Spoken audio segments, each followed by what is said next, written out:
The following program is rated TV MAL. It contains strong language and is intended only for mature audiences.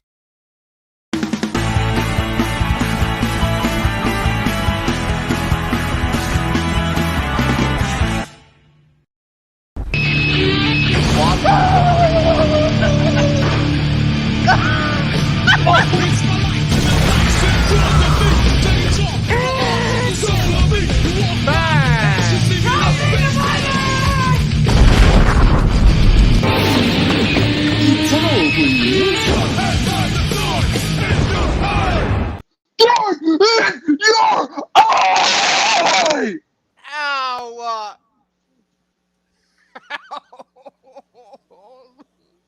I might as well get the inevitable out of the way.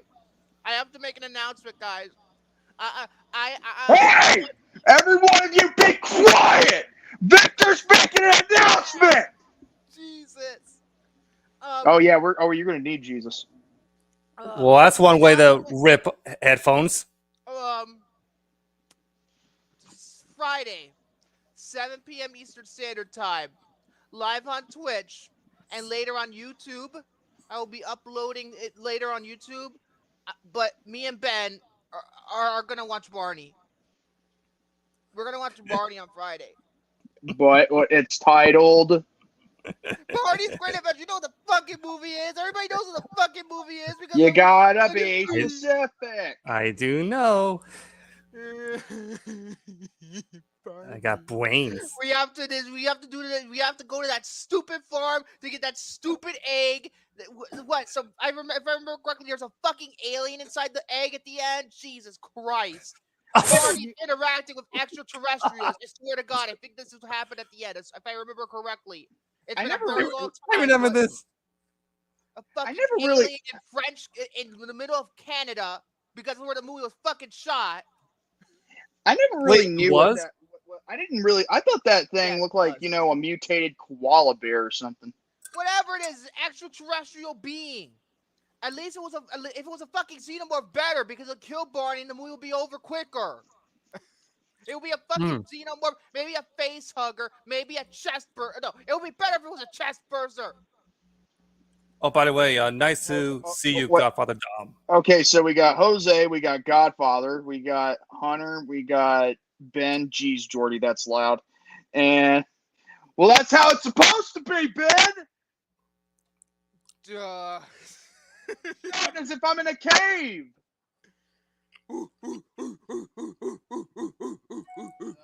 Yeah, we got Justin Williams. How you doing, man, brother? What's up, Justin? And yeah, I think that's pretty much it right now. Yeah. Oh, we got to talk about something real quick. Before we talk about other stuff, before we lead into our topics as well. Credit to Jose for this, but it turns out that WB, aka Warner Brothers Discovery, is no longer interested in merging with Paramount. So, fucking good. Because if Zaslav would have gotten his hand on Paramount, he would have butt-fucked for all eternity, too. Uh-huh. Well, I like the mountain in the ass. Unlike another person we know, at least he doesn't shit on people's head for sexual gratification. Maybe he shot on the mountain, the Paramount Mountain. He probably shot on that. Well, as if we had enough mergers already. That's a possibility right there. Paramount Plus will merge with. That's only in talks. That's not official yet. I hope it doesn't talks. Talks. But yeah. Talks. Talk like a normal person. Don't talk like a New Yorker. But yeah, that's the. Won't be a Gary. Thank God. Thank God. And I know that a lot of people. Well, hold on a second. Well, unlike Gary, at least, let me ask you two something. Do you read comic books? Sometimes. Okay, well, guess what? If you read comic books, it makes you retarded. Oh, Jesus Christ. We'll get to that soon. Fuck off. This is the biopic of Hunter Hughes. Anyway, that's what I wanted to talk about first. What else is there to talk about? Anything Coyote else? versus Acme. Yeah, a lot of people are really like. There's a bunch of petitions now about I Coyote saw a versus link to that. Acme. And you know Uh-huh. what? Bunch of petitions, and there's like one of the cast members have leaked images from the movie several times. Well, you know what? I don't blame them because again, they Eric put hard work into this. Bazuza, I think that's his name. They put hard work into it. I mean, I don't blame them for doing that.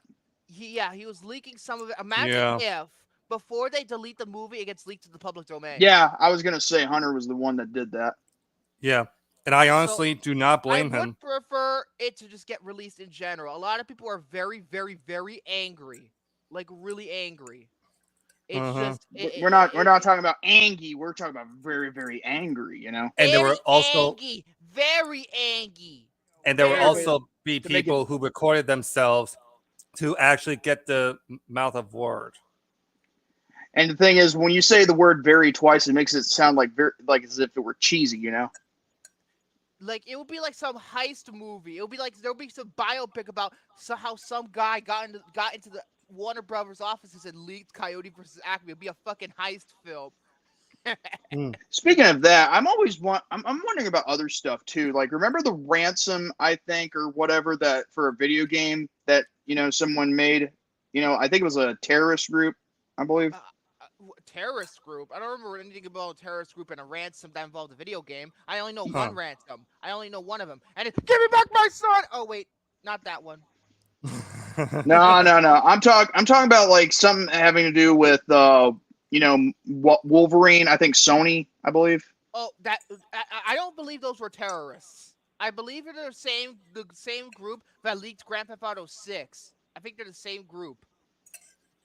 Well, to be honest, Zaslav has caused enough damage. I agree. If Zaslav keeps doing damage, because here's the thing though. Here's what I found out early. Okay, I'm gonna rant about Zaslav now because I found something out recently. Here we go, ladies and gentlemen. First of all, and a couple of things. First of all, why does Joker 2 cost $200 million? Wait, what? Why? I don't know. $200 million? $200 million. That's outrageous. It is outrageous. Todd Phillips and Joaquin Phoenix, I think are getting paid like $25 million each. $25 million each. Lady Gaga, I think I got like 13, 14 million on her own. Jesus Christ, man. The Joker 2 doesn't need to be $100 million. The first Joker only costed $60 million. And now it's double that for the sequel?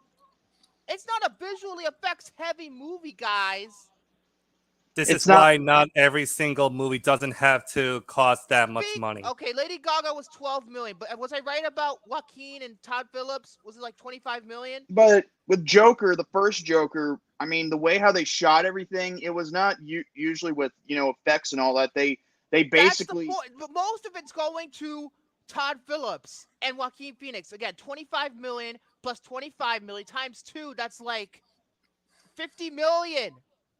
Oh, Gladiator is $310 million. What the fuck, Ridley? Why are you overspending?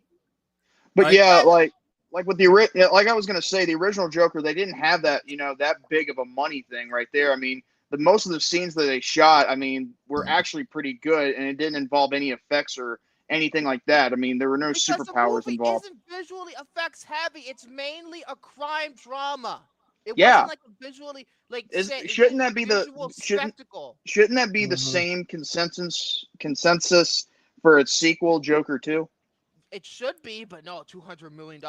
Fucking Warner spending a bunch of money. $310 million for Gladiator 2. I know that's not a Warner project, but Ridley Scott needs to stop the overspending. All of his movies recently have flopped since, I think, The Martian was the last success he had. And then, The Last Duel, Big Bomb, House of Gucci, even though it had a struggle in the weekend, that also, I believe, bombed. Napoleon. And then last year, Napoleon bombed. Dune only costed $190 million. Even the good movies bombed. $200 million. Really ridiculous. I don't understand this. This could be $310 million. That means that Gladiator 2 is an automatic box office failure. There's no way it's going to get to $700 million. It's ridiculous. Why are you spending that much money? It's time to start spending less money. Seriously, it's that fucking ridiculous. People go through money like as if it were water at this point. Jesus Christ! And I spending money. I have a better time saving my money compared to these guys. Jesus Christ! I think they need Jesus Christ at this point. This is just absolutely ridiculous. I also think, yeah, Warner, that number 2, apparently in April, there was a cutoff on April, I don't know, I think it's April 1st, to where Zaslav could sell Warner Brothers to another studio. And that's why he took it. That is a huge mistake. That's an April Fool's joke in and of itself. That's no joke. No joke. He could. No. He said no. You said April 1st. We all know that if that happens, it won't happen. It'll be an April Fool's joke. No, it's apparently real. He wants to sell the fucking studio because the reason why he bought the studio, the only reason why is to cut costs so he can sell it to another fucking person or whatever and kill it even further. Warner Bros. Is already almost dead to begin with. So what you're telling me right now, he wants to sell the company Warner Brothers, for real? Warner Brothers Discovery, the entire thing. Yes. Wait, why does it sound like Vince McMahon all over again back in 2023? Oh, it sounds exactly like Vince McMahon. It's never been a sale of the company. Bullshit. Yeah, Jose, I would not be surprised too if Warner Brothers merged with Universal. That's what people are saying it's going to happen. They're going to fucking merge with Universal. That's the prediction. And if that's the case, fuck off. It's kind of funny. Last year, Vince, he sold his company to Endeavor, which would later form, the TKO Group Holdings, and now we got Zaslav here selling WB. I mean, I'm not gonna lie, this is bizarre to say. Yeah, he and Vince would get along just nicely. Exactly. Yeah, Zaslav, I know about what you've done, but you don't know all I've done, especially when I can shit all over your head. But yeah, Zaslav will fuck right off. That's all I gotta say about that. Exactly. William, I'm gonna make sure you take it like a man, and then I'll shit all over your head. Yeah. When did you turn into Marlon Brando with that quote? Act like a man. What's the matter with you? Is that from The Godfather? I've never seen The Godfather. Wait. We're already doing it, Vince, only not literally. Where is that? You never seen the Godfather? You never seen it? I don't even own it. Oh, wait. Vince, milk a fish. I'll talk to you later. I don't understand why that's so funny, but then again, with Vince McMahon, voicing that otter, from freaking, Surf's Up to Wave of Mania, I'm sorry. I can't help but laugh at that, and especially with his voice acting. Yeah, Sam and Mendes, what's being Beatles Cinematic Universe, and what's being presented. What's being presented, if the fish had udders. So yeah, there's been a lot going on in terms of the overspending and shit that Hollywood's doing. Not every movie needs to be $300 million, guys. Not everything can be Avatar. Yeah. Or not everything could be Avengers. Not everything could be Lord of the Rings. Not Bad every Boys, movie can even be though the movie is continuing Avengers to Endgame. film, and yeah, it's out on June 7th. I hope that's just fucking reshoot. That's just reshoot. Wait, speaking of Avengers, I think I heard that there was going to be a new Avengers movie, in development. Well, here's the thing. It's been in development for several years, and they took the name off the movie. There's a bunch of nonsense going on. I'm not going to get into it now, but Kang's no longer in the Avengers movies. Kang is done. Kang is over. Yeah, but here's the thing. Why make a new Avengers movie after Endgame? Because again, that's it. Feige. Talk to him. I'm not going to get into that before I piss off Hunter again like I did last week. Wait, Feige, what?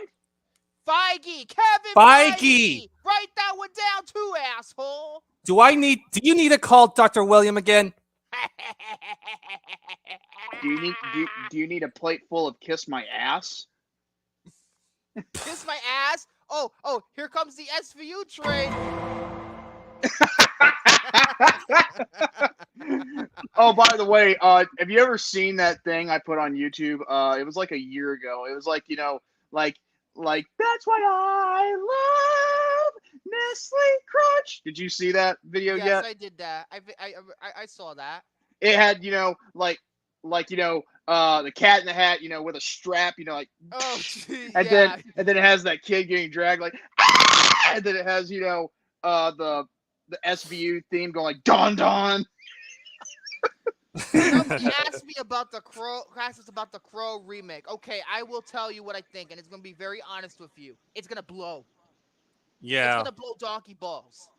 And even too, like I was talking to Hunter about this. Like, if you were okay, here's the thing. If you're gonna have a movie that is going to be released on June 7th, I believe, correct? And you Yes. have no trailer to Yes, there promote your is no movie. trailer, and the movie comes out in like 4 And months. hold on a second, Victor. If you don't have a single trailer to promote the movie or just to gather an audience, chances are that the movie is going to bomb hard like a motherfucker. Plus, it opens, I believe, the same day as Bad I Boys. mean, It opens the same day as Bad Boys. I hate to say it, but William does have a good point right there. And not only that, too, Thank you. I feel like even if it didn't come out in June, this is Yeah. a dead on arrival project because this movie, the legacy. Wait oh a minute. my Wait a God. minute. Okay, I think that one was my parents, coming home. Oh, Oh Jose. my God. Why? What's this? Look at that. Oh, it's Kung Fu Panda. Speaking of Yeah. which, Coming out next Friday. let me just say this. I've only seen the first film. I haven't seen the other two, but Oh, I cannot believe you. Second Dude, film is amazing. The second to be- film's amazing. It dude, mm-hmm. to be honest with you, I think the reason why I only watched the first film is because maybe it's what it should have stayed, but I guess they know how to make sequels to make them look good, I guess. Yeah, but here's the thing about The Crow. I feel like that movie's legacy is forever going to be tied to Brandon Lee. Because, of course, we all know he got shot and killed during the production of that movie. And literally his legacy is The Crow. I feel Yeah. like, yes, the comic book's been around for a long time. I get that. Had Brandon Lee not died, maybe the remake would have been received a little bit better. But we know what happened. I feel like the legacy of that movie is going to be with Brandon Lee, not with Alex Proyas, because Alex Proyas is a better movie 3-4 years later. But I love The Crow. I think it's just it's too important. It's too sentimental to a lot of people to be remade. I Okay. feel like the movie's just gonna be lazy too. Victor, not to make a pun or anything, you know what's sad but true? What? It's such a shame that Brandon Lee died too quickly. Yes. And it's just he had a hell of a career potentially. If he were to survive and The Crow would have been his breakthrough performance, I could see him be one of those action stars of the late 90s. But Hold on a second. Yeah. Otherwise. Inside Out 2 will make more money than the Crow remake. Well, That's no shit. I would not be surprised. No shit. Hold on a second. That could be debatable. That's bullshit. It's gonna make a lot of money. No. Hear me out, guys. Hear me out. Listen, the thing is, not every Pixar sequel comes out good. I mean, not every time. I mean, sure, we can argue. But box office is going to do very well. No matter what the quality is, it's going to be doing very well. The first trailer has like over 100 million views on YouTube. Oh, it's going to do well. And it's still going up. Yeah, but hold on. But think of it like this, guys. So what if it gets 100 million views? Think about what happens if they, actually go to the theater. Do you think there'd be any interest? Because the thing is with me, I believe there will be 100% interest because remember, there's not a lot of kids movies that come out these days. This is like the major family film of this year, 2024. This is the major one. I'm sorry. This is the major one. I'm sorry. I just feel like it's not going to be better than the first one. I mean, like that's just my opinion. It's going to make money. I mean, it doesn't have to. I mean, wait, hold on a second. Even if it makes money, I mean, like the thing is, I want to see it succeed. Yes, but will it be better than the original? Like we're talking, like like when we're talking about. I don't underestimate Pixar. I learned this rule several years ago. Never underestimate Pixar, except if it's a Cars movie. There you go. Cars was an example. Now, Toy Story. Is the only example that the sequels are really bad. That's the only example. The rest Cars of their 2 is sequels horrible. are very good. Now, Toy Story, on the other hand, is kind of a we can make an excuse for that. Yes. Like we can, or we can make a reason. But I feel like if it doesn't Or succeed, Brave, okay, let me just say this: Lightyear, in my view, should have never happened. They should have left that alone. Or I Brave, agree with that, but I have a feeling they're gonna try harder. With At least Brave did something original. Brave, that's weak. That's a weak fucking movie. Weak. It's one of my least favorite Pixar movies ever. Second least favorite for me. Yeah, and just give it to Wreck-It Ralph, please. Or But no. But no, we give it to fucking Brave because of Pixar. But but Pixar's been doing a lot better recently. Elemental in my top 5 of last year. Come on, brilliant film. And that's a great one. And of course, I know Turning Red's very divisive around here, but I love Turning Red. I love it too. I think it's pretty funny as well. Because other than Lightyear, that was like the big movie of 2022 for Pixar. So of course, I think that was actually a bigger movie than Lightyear, to be honest. But that's what I'm thinking too. I love Turning Red. I fucking love that film. But I do too. The thing is that I would never underestimate Pixar. Never underestimate them. I'm not saying do they have their weak points. Absolutely. I can tell you. I have a very kind of controversial opinions about Incredibles 2, for example. But I think for the most part, Pixar is still exceeding. People say, "Oh no, Pixar's not good anymore. Spider-Verse this, Spider-Verse that. Fuck off. Pixar's still good." That's pretty funny. Oh, here's Jose. Oh, what? And also too, don't, like Victor said, don't underestimate the infamous track record Pixar has been doing over the course of many years. From 1995 to about 2010, they were so consistent. 1995, Toy Story. 1998, Bugs Life. 1999, Toy Story 2. 2001, Monsters Incorporated. 2003, Finding Nemo. 2004, Incredibles. 2006, Cars. 2007, Ratatouille. 2008, WALL-E. 2009, Up. 2010, Toy Story 3. Come on. Yeah. Come on. Exactly. Yeah. I'm just hoping that we don't get a letdown. That's all I'm saying. I mean, I'm going to stick with what. I don't think it's going to be a letdown. I don't think. I'm trying to make sure we don't get the worst case scenario. That's all I'm saying.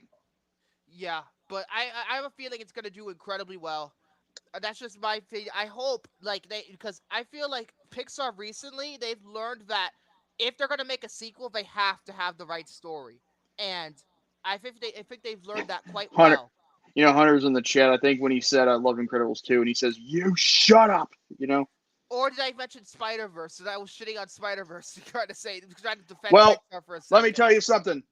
I'm the one on the panel that actually knows how to do a podcast, so shut up, bitch. Although, hey, Illumination. See, there you go. Because I mentioned Spider-Verse, he got pissed off with me. But at least Pixar is better than Illumination. Come on. They're better than fucking Illumination. Come on. I mean, he's not wrong. I mean, no matter if Despicable Me 4 sucks dick, it's gonna make money because of those stupid fucking minions. Yeah, I wouldn't be surprised either. You have a hate boner for yellow people, don't you? No, I don't. I hate Asian people. I only hate the minions. What did you just say?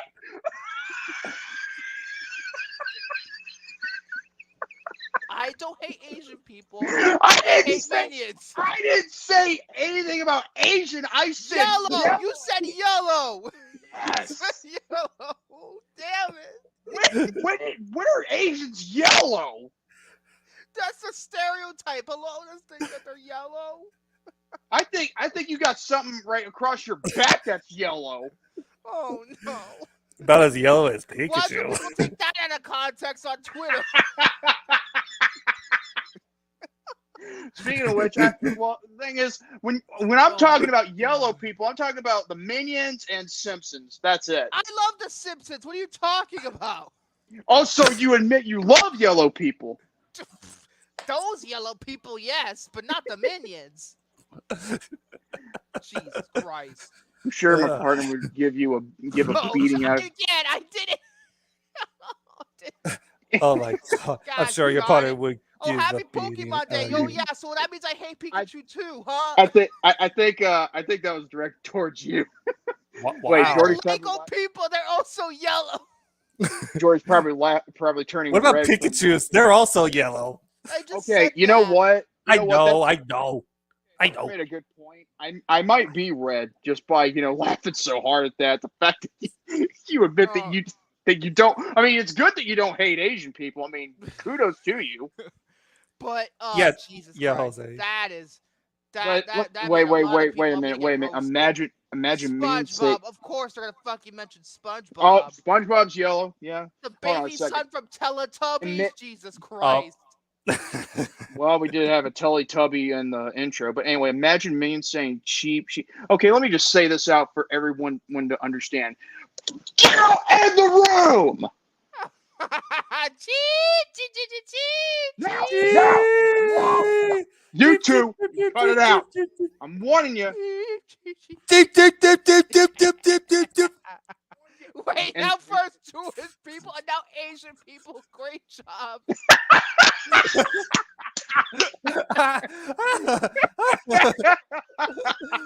Oh my god! Hey, Man, you killed it. Say this. Fluttershy At least he from My admitted. Little Pony. Oh, good God. At least he said he doesn't. because- At least he said he doesn't hate. At least he said he doesn't hate Asian people. That's one thing. No, now Hunter made my nickname. Set my nickname to I love Asian people because Jerry Maguire. I love black people, and I was.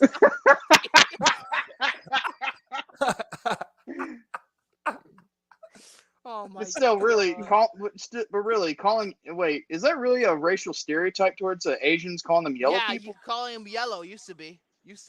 Oh, it used to be a stereotype, but not anymore. But again, our society's kind of gotten a little dumber, but before it was. Well, wait, Joy is yellow. Oh yeah, Oh Jesus! man, Christ. everybody. Yeah, okay, everybody's gonna fucking mention yellow compilation. people. Now, yellow Make a aliens, yellow Hold on creatures. a second. Hold on a second. Make a compilation of everything you've heard of and seen on television or in movies, and if they all, now black people. Wait, what? Keep the list going. No, that Jerry Maguire. That's the line. Jordy said this line too. Yeah. I love black people. There, now go after him. I dare you all. Wait. Wolverine is yellow too. Well, his costume is, but he's not. But his skin tone isn't. Oh my God. he's a hairy ass superhero indeed in Oh that God, yellow I'm gonna get costume. fucking roasted for half an hour. We haven't even gotten our fucking topic started. Okay, Okay, Jordy, you go first. Okay, so this is right back. Well, this is a three-parter, so I think, William, when you do the table of contents, you might want to make them specifically, of how I Separate them. present them. Well, present them, not separate. Yeah, I'll do so, but keep going. I'll be right back. Okay. Gingerbread man. Run as fast as you can, you motherfucker! You can't catch me! I'm the gingerbread man, bitch! Anyway. So, let's start the story. Okay, so, all right, what should I go first? Something Disney Plus related, wrestling, well, I guess or we're more entertainment based. I guess start with the Disney Plus first. Okay, so first of all, I want to say I just watched. I'm still gonna make your life hell on Friday. Oh, okay. Well, man. He ain't. I mean, well, let me tell you something. What I did to you was an act of mercy. On Friday, you're on your own. But yeah. So Disney Plus related. Last week on Wednesday, they recently released the first 3 episodes of the Bad Batch season 3, which will be the final season.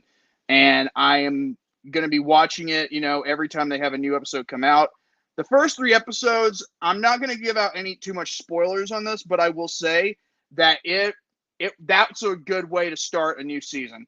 I mean, it's a great way. I think Justin can agree with me on that because it was phenomenal. You know, I mean, I can't say anything better than that. It was absolutely phenomenal for how they presented the new season and what's going on with the characters as of right now. The Bad Batch, Jim Carrey is going to be. Is Jim Carrey going to be in it? Oh, the I Bad Batch. It's because a shitty movie called The Bad Batch that Jim Carrey is in. It's a shitty, like, it's from 2017, I think, or 2016. I It's I really, highly I heard it's really fucking bad. hold on a second. And I started the first 2 episodes of Shogun. This That show is an FX show. It's on Hulu, and yeah, you believe it's on Hulu. It just premiered. You see what I mean? Hot Oh, yeah. starts. I remember seeing advertisements of that show, and I'm probably going to be watching that shortly after I'm done here. After you're done watching another Lost binge. No, Lost comes first, though. You're right. Lost comes first. Yeah, I figured as much. Oh, I've been watching Young Sheldon as well too. So. Oh yeah. Yeah, well, here's the thing. Sheldon never grew up. I like but it yeah, better than the Big Bang Theory. I like it better than the actual Big Bang Theory. I like that one better. especially with that character whose actor is really gay in real life, and yet he's not even a frog. Yes, we have raining frog here. No, we have raining gay frogs.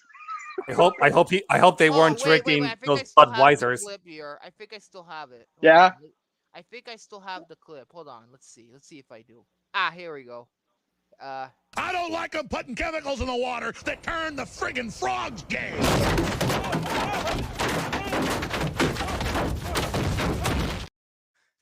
There you go.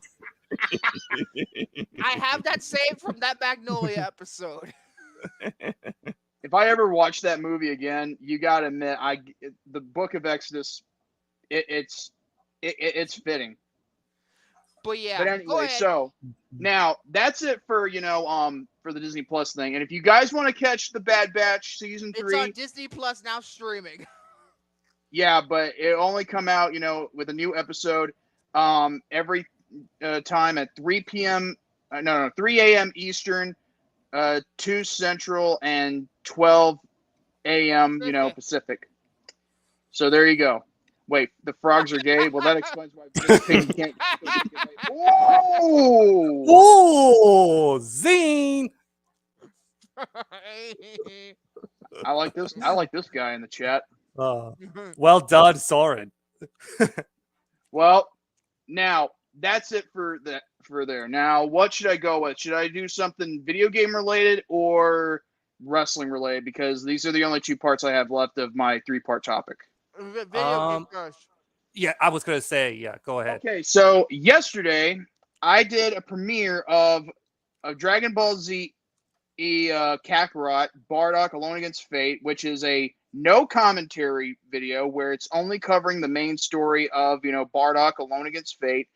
And I'm going to be doing that with the rest of the game. However, there is a catch. I don't think I'll be able to upload it, over 2 hours or maybe 3, because apparently my phone wants to act like a bitch and not cooperate with me and not export when I'm doing it on iMovie Editor. Because when I'm downloading these clips, 10 minutes, mind you, and I'm always, and here's the thing, I'm very calculating when it comes to trying to do this one by one, bit by bit, for almost maybe an hour worth of gameplay and this, that, and the third, just to download it, to be put on my videos on my iPhone, to edit them on iMovie Editor, and then send them to get them exported. But when I try to do it with 2 hours, it didn't want to let me do it. And I'm like in my head, well, the main story was all that matters for the game. And I hope everybody enjoyed it. And I'm going to be doing more and more in the future. The next one will be covering, the 23rd World Tournament, or the 23rd to Inchikai Budokai. So, yeah, that's pretty much all there is to it, for upcoming on my channel. And I guess that's it right there. And and it's wrestling related now. Okay, WWE, I'm just going to say this for the final record. No, no, no, no, no, No.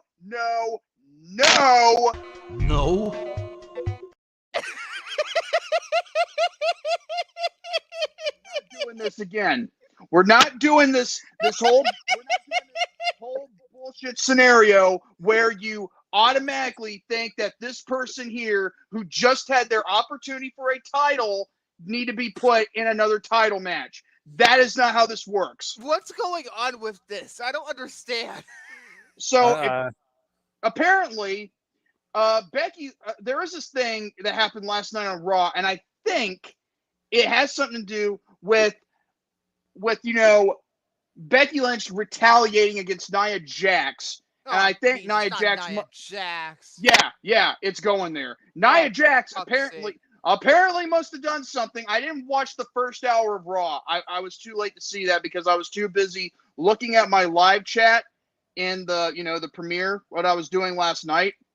And thankfully nothing bad happened while I was, watching over the chat. But where were all my friends at? I'm just kidding. Anyway, but here's the big kick in the balls. I can already see this coming a mile away, and I do not want this happening. They're gonna put Nia Fatback Jax in the Raw World, the Women's World Title main event picture at WrestleMania. That's a bunch of bollocks. Yeah, they're gonna do that. You know why? I know why. It's because who you're related to. Yeah, because bloodline bullshit. Dwayne the Rocking Rod Johnson and his jockstrap, freaking no good Tooth Fairy diddler wants to because he played the Tooth Fairy. Get it? Oh, I forgot about that movie. Because he wants to keep his, all of his family in the main event. He wants to call his cousin main event Jey Uso. He wants to call. God, that sounds so horrible. They need to course correct yet again. And you got all these other half Samoans, getting into the fray. I mean, like, I'm not. Look, here's the thing. I got no problem with Samoans or half breed Samoans or inbred Samoans. But the thing I have a problem with is people getting handed opportunities when they haven't earned them. Nia Jax had her opportunity this past Saturday. She failed. That's it. Move on. I guess what's her face? Rhea Ripley won that match. Yeah, Rhea Ripley won. Becky Lynch versus Rhea Ripley. That should be it for WrestleMania 40.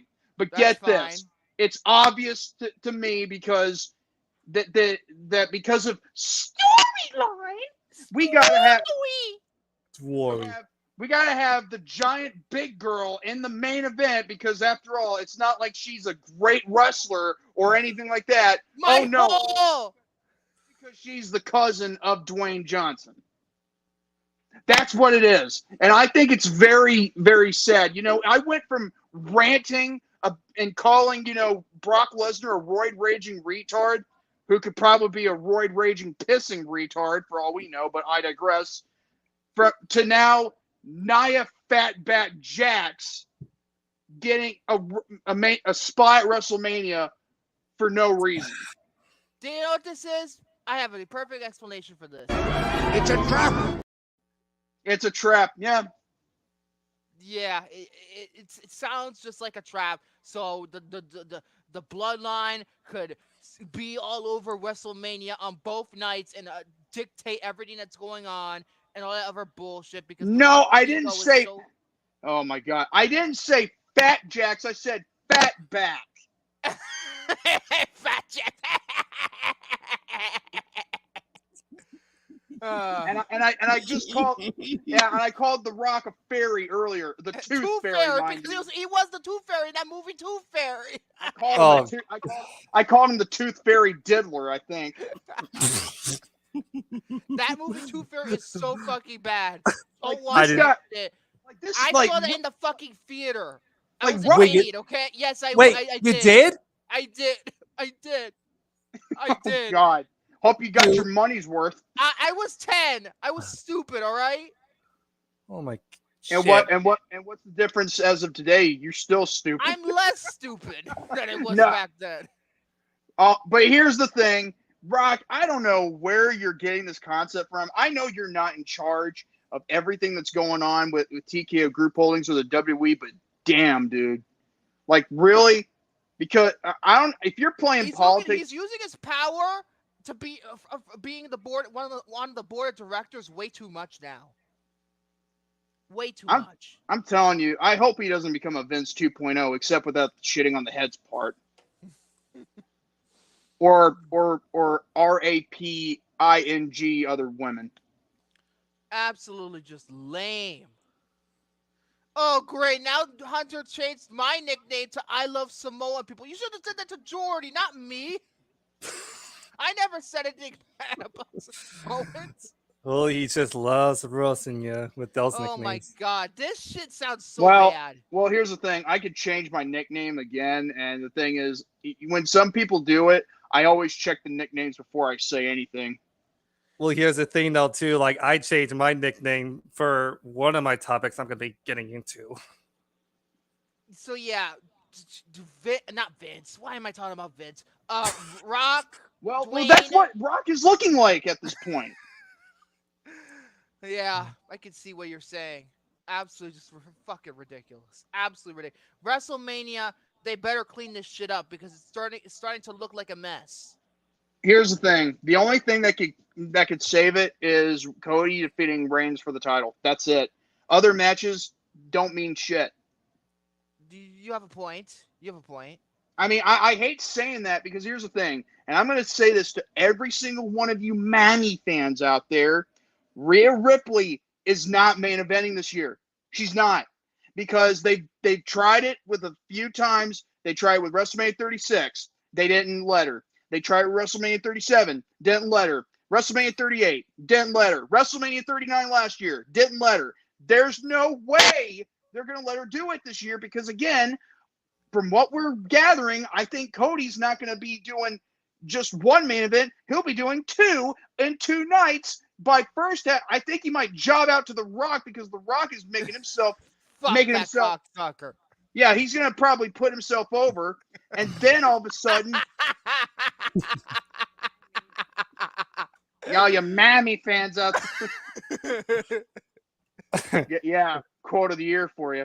What about Daddy? No, that's and by the way, it's spelled with an I instead of a Y, but yeah, I like that better.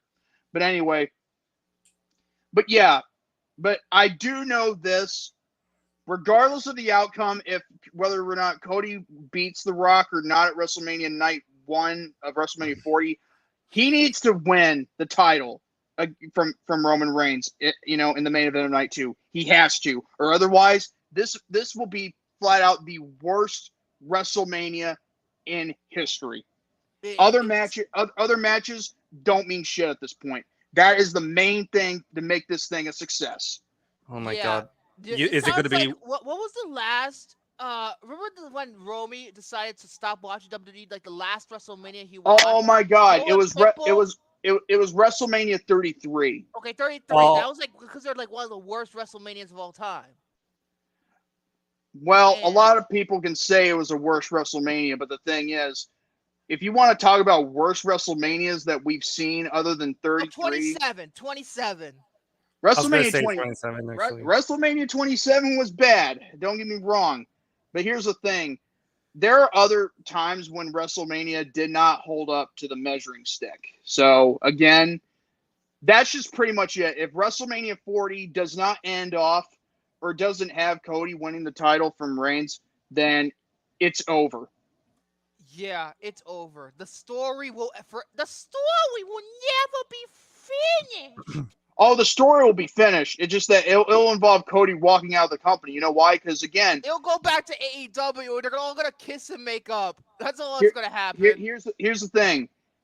I told this to Chayton yesterday while I was at Cracker Barrel, and it was only because he, I'm not going to divulge too much into what he does, but I will say, though, this is what I said to him, and this goes out to all you people who hire people and when you fire people or when you lose people that quit. And this is also a Arnold Schwarzenegger movie quote. Always keep your promises if you want to keep your employees. That's from Jingle All the Way, wasn't it? Yep. Except, You're my number one customer.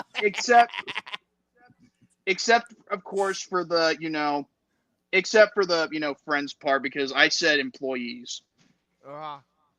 Because that rings true in regards to this. Because again, do not make any promises that you can't keep, unless if you're willing to lose someone important in your company. Pretty much. But that's all I have to say. And like I said, Nia Fatback Jax, I don't want her involved in the world women's title main event. But then again, standards and practices, won't let me, have my way either. So yeah, put that fish down, Vince. Okay. Anyway, that's all I got to say. You can take it to you or William. I'm done. I'm gonna let William go last, because I'm gonna talk about a movie that I saw yesterday. Speaking of wrestling, I finally saw the Iron Claw last night. Oh, save that. Oh, save it. Save it. No, we have to let William go last. He saw fucking Madam Web. Come on, you gotta talk. Wait a minute. He saw Madam Web. Tell him. Ask him. Did you watch Madam Web? I'll get to it when I get to it. Okay, then never mind. You go first. Okay, so the Iron Claw. Okay, this movie, like, from the trailer and everything, looked really, really great. As you probably know, I am not fond of A24. In fact, other than Romy, I'm probably the biggest fucking critic of A24. Maybe even more. I'm even more pickier than Romy is. I forgot that you were a hater of A24. I can count on practically one hand the amount of films I like from A24. That's how little I like them. How many movies have they created other than being a studio called A24? Well, they've made a lot of movies, but they've only made a handful that I actually liked. Other than that, they make Pretentious Tripe. So let's see the ones that I previously liked. Okay? Trying to go in somewhat of an order here. I remember Room was the first A24 movie I ever saw. That was the first one I ever saw. Wait, there's a movie called Room? Not The Room. Room with Brie Larson. That's what I was asking. Called Room, not The Room. I honestly don't remember. I honestly don't remember what my first one was. I don't remember. And then I saw the Oasis documentary called Supersonic that they released. And I fucking love Oasis. Then was there another one after that I really liked? There might have been, but I'm not sure. But then starting in like 2017, they just went down the shitter for me for so many years. Starting in 2017, you got fucking movies like It Comes at Night. Nothing Comes at Night. Spoiler alert. Fuck that movie. Lady Bird. Probably one of the most infuriating experiences I've ever had in watching a movie. Wait. Doesn't Romy call that lady bitch? Yes, but I'm not trying to. Well, that's his copyright. Well, he did. That's what he originally called it. Oh my god, it's not copyright. It's not copyright if you're just making a quote of what someone else said. You're tearing me apart, A24. Okay, Johnny. The disaster artist. They made league sanctioned movie films for the NFL. What? That's odd. Hold up a second. They've been trying to develop league sanctioned films for the NFL. What does that mean? League sanctioned. Hold on. Hey, there's something I got. There's something I got to say to Hunter real quick. Okay. Yeah, league. Where's 25A? Oh Jesus! Where is 25A? Jesus. Hold on, I'm trying to. I'm really bad at spelling fucking things. That was loud. Hold on. Wait. League. Okay, I spelled league wrong. I'm a stupid idiot. It Comes at Night. They tweet the tweet they put out. Don't remind me of that, Justin. Yeah, that's fucking bullshit. Wait. What's the tweet about? They pretty much said that. They said that.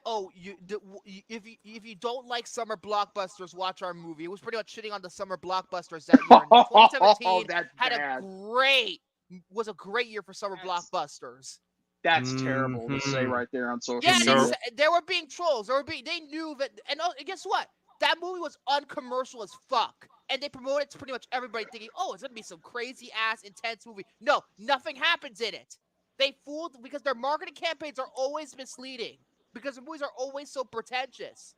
Hey, Uh, Victor, to quote Stephen that A. word again, To quote pretentious. Stephen A. It's blasphemous. To quote Stephen And A. then 2018, Hereditary, fuck off. Jeez.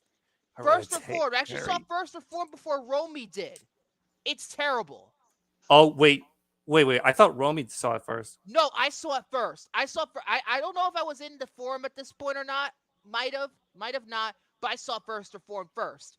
Boring as fuck movie. That movie That's is what I've heard. terrible. That's what I've heard. Then we jumped to 2019, Midsummer. And look what happened. And you can check out my movie review on the network. Actually, it's funny you say that, Ben. I don't have a mic in front of me. I think it has something to do with all at once was awesome. I beg to differ. It I has hated something. that too. I hated that movie. Best Picture, my fucking asshole. Oh, Disaster Artist. That's the other A24 movie I really enjoyed. The Disaster Artist is the movie about the making of The Room. Yes. Anyway, I was gonna say, like, I don't think there's a mic on my, on my Beats, which is, by the way, that's the headset I use, for Bluetooth. There's no microphone. But I will say that is funny, is like trying to break the virginity wall. Excuse That's pretty funny. Okay, and then 2020, COVID, pandemic, whatever, and then 2021, fucking nothing. I don't think so. Was there any like 2021 movies that? No, I don't think so. That was like really fucking pretentious. No, 2022. Then we had Alex Garland's Men. That movie I've never seen, but Frank, that was because after Midsummer, I wanted nothing to do with A24 ever again. And they made the movie Men, which I've heard everybody just shat on. Everybody. Let me guess. They made a movie based on men. They very much made a message movie, but made it a pretentious movie. X walked out 15 minutes in. I couldn't handle it. And I only fuck you, Sam Levinson. Fuck off, bitch. Victor, I only took the bullet for you. I took the bullet for you. Yes, there is a movie called Men. Alex Garland made it 2 years ago. No joke, Ben. And I saw it. And I hit it. God. And then in 2023, something changed. Sure, we have Beau's Afraid, and I'm never gonna see that movie. Never. I can't deal with a fucking penis monster in my life. I can't deal with that. But then they made the movie Talk to Me. Jordy, we're not joking. We were sadists. I know. I know you're not joking. The fact that you say penis monster, oh my god. I didn't say Asian movie. I didn't say that. I didn't say Asian. Oh my god. They made the movie Talk to Me, which is the first A24 movie in a very long time that I really love, because you know why? A24 technically didn't even finance the movie. It was financed in fucking Australia for a major release in Australia. Only A24 only picked up the rights to it. Now we've gone to December 2023 when this movie, and I'm about to talk to you about today, The Iron Claw, comes out. When this movie came out, I've heard everybody, even Jordy, saw this fucking film, telling me it was incredible. Like, I've heard nothing but positive things about it. I can attest this. I think Hunter saw it too. Mm-hmm. And I don't know, maybe Tanner did as well. I can't really. I mean, a lot of people within the Filmtastic forum pretty much watched this movie, and we praise the ever-loving shit out of it, And it didn't take me. It took me until yesterday to finally watch this film. So what do I think about it? Well, I should start by saying that this movie is a biopic about the Von Erich family and their rise and fall and their supposed curse of that family, and dealing with the wrestling parts of their life and their brotherly love and all the tragedy that spirals. Because this was a very, sad story. This is an incredibly sad story. And apparently for the movie, they had to make creative decisions to make the movie less sad. Because apparently, from what I understand, they cut out a whole brother, a fifth brother out of the movie to make the movie less sad. Like a fifth Von Erich brother. I think cut out of the movie because they wanted to make the story less sad. I don't know if that's true or not. Feel free to correct me if I'm wrong, because, you know, I'm a wrestling fan, but I don't know anything about old school wrestling that much. So feel free to correct me if I'm wrong. Well, But this was during, I think, the territory days, and I think this had a lot to do with World Class Championship Wrestling. yes, to deal So, with, they even say in the movie it's WCCW. yeah, not the WCW. No, we're talking about WCCW that was in Dallas, Texas, in the Yeah. Sportatorium. Texas. I'm warning you, SpongeBob. Howdy, y'all. Howdy. Get a dog, little doggy. Get a dog. Get a dog, little woggy. Get a dog. Yo, best cut it out. The Stodgy died on Birmingham. No. Our dumb. No, Victor. They're are dull and dim. I can't do the whole fucking thing. Hey, Patrick, who am I now? Stupid? Stupid. No, I'm Texas. What's the difference? Ah! I hope a lot of Texans don't get too offended by what we're doing here. But okay. This movie is Go ahead. one of the most powerful movies made about this. First of all, it's the best wrestling movie I've ever seen. But again, I've never seen The Wrestler, the Darren Aronofsky movie. I've never seen it. That's The a reason great why I one. haven't seen it is because fuck Darren Aronofsky. I'm not going to deal with him anymore after Mother. But I heard that's a great movie. But this movie is so powerful. It is heartbreaking. This movie would literally break your fucking soul. By the time it's over, by the time the movie was over, I was just literally, I felt like my heart was in 1,000 tiny little pieces and just broke apart. I mean, this movie is not for the faint of heart. Not because it's violent, but because it is so depressing. It is so sad. It is just, It's true. unbelievable. It's like this, like these Now- brothers loved each other so much, and because this jerk ass of a father did what he did, Fritz. this asshole cunt face pretty much destroyed this family. It is Well, all to be because fair, he to be fair, on one hand he did, but then on the other hand there was also choices that even the brothers made, too. yeah, but a lot of it was the father. A lot Yeah. of it was the father. Oh, And yeah. it's absolutely just heartbreaking. I'll start off with the performance. Zac Efron. Oh, You hold on a don't second. Good to see Emotionless Zombie. With Zac Efron's performance, you don't see the guy from High School Musical anymore. Like, he is absolutely amazing in this movie. How the fuck did he not get nominated for some award? His performance is incredible. Absolutely astonishing. And plus, too, he looks the part. He looks buff as shit. Like, all the muscles and shit. I'm just like, oh my god, is this the same skinny guy from High School Musical? And he's amazing in this movie. Absolutely amazing.